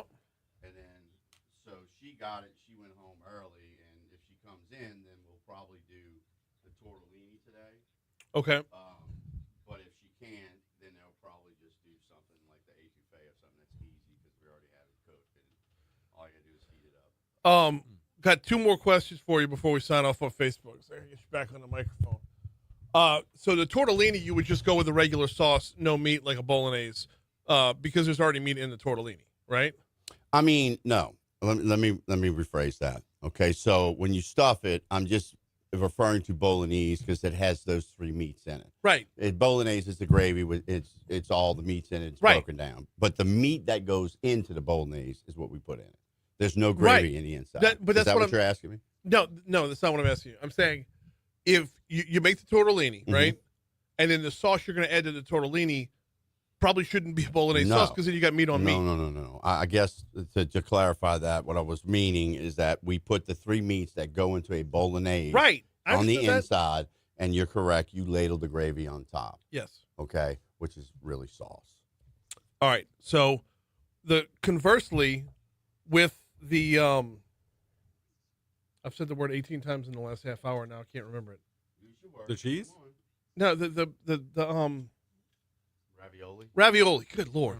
With the ravioli, you have spinach and cheese inside, so you want the bolognese. That's up to you entirely. If it was me eating it, yes, because I want meat. Right. Like the other day when I made the rigatoni, and that stuff with just the ricotta cheese, I made Jill. We have meatballs that we freeze at the house, and I made her take a couple of meatballs out that are already pre-cooked and heat them up to put in with it, so I'd have a meat. All right. Gotta have the protein. I mean, this is protein, and there's protein in it. Yeah. Especially this, but this you would commonly serve both with, like what we do with this is we put a link of Italian sausage. Okay. With this, we'll probably drop a meatball. Okay. Just one. Yeah. Just that's all I need. Just one meatball. That's all you need. Yeah. Either way, it was fantastic. Yeah. You got anything else for the Facebook audience before we sign off? Yes, as we talked about, you have coined the month of October, and my social media and marketing person, Amy Simo, is going to use that in a lot of the stuff that we're running through the month. Love it. And so since it is the 25th year celebration, we're going to continue what we did in August, and we actually did some stuff in September as well. We gave away gift cards, $25 on Mondays and Tuesdays to the 25th customer. Okay. And then we did $50 the last Monday of the year for the 25th customer. So all through the month, starting next week, there'll be stuff. When you see our posts, you have to go check out what it is to find out what we're doing. That's why we make the post. I'm not going to tell you what we're going to do. No, I don't want I'm you not to. going to push the shark. I ain't doing it. You push the shark, you know what happens? What? He bites you. Yeah. You ever get bit by a shark? No. When I was a merchant marine years ago, I got bit by a shark, and half my... I was never a merchant I know this. I'm gonna go heat this sauce. It's. I mean. It tastes a lot better for you people. Okay. Because I do what I do for you. All right. But I gotta get Well, this shirt off. I'm about to. I don't think you have another shirt on. No, I have put shirt in. Oh. in my truck. But I gotta get it off. All right, we're gonna sign off because Rocco's about to strip. We'll see you on Monday.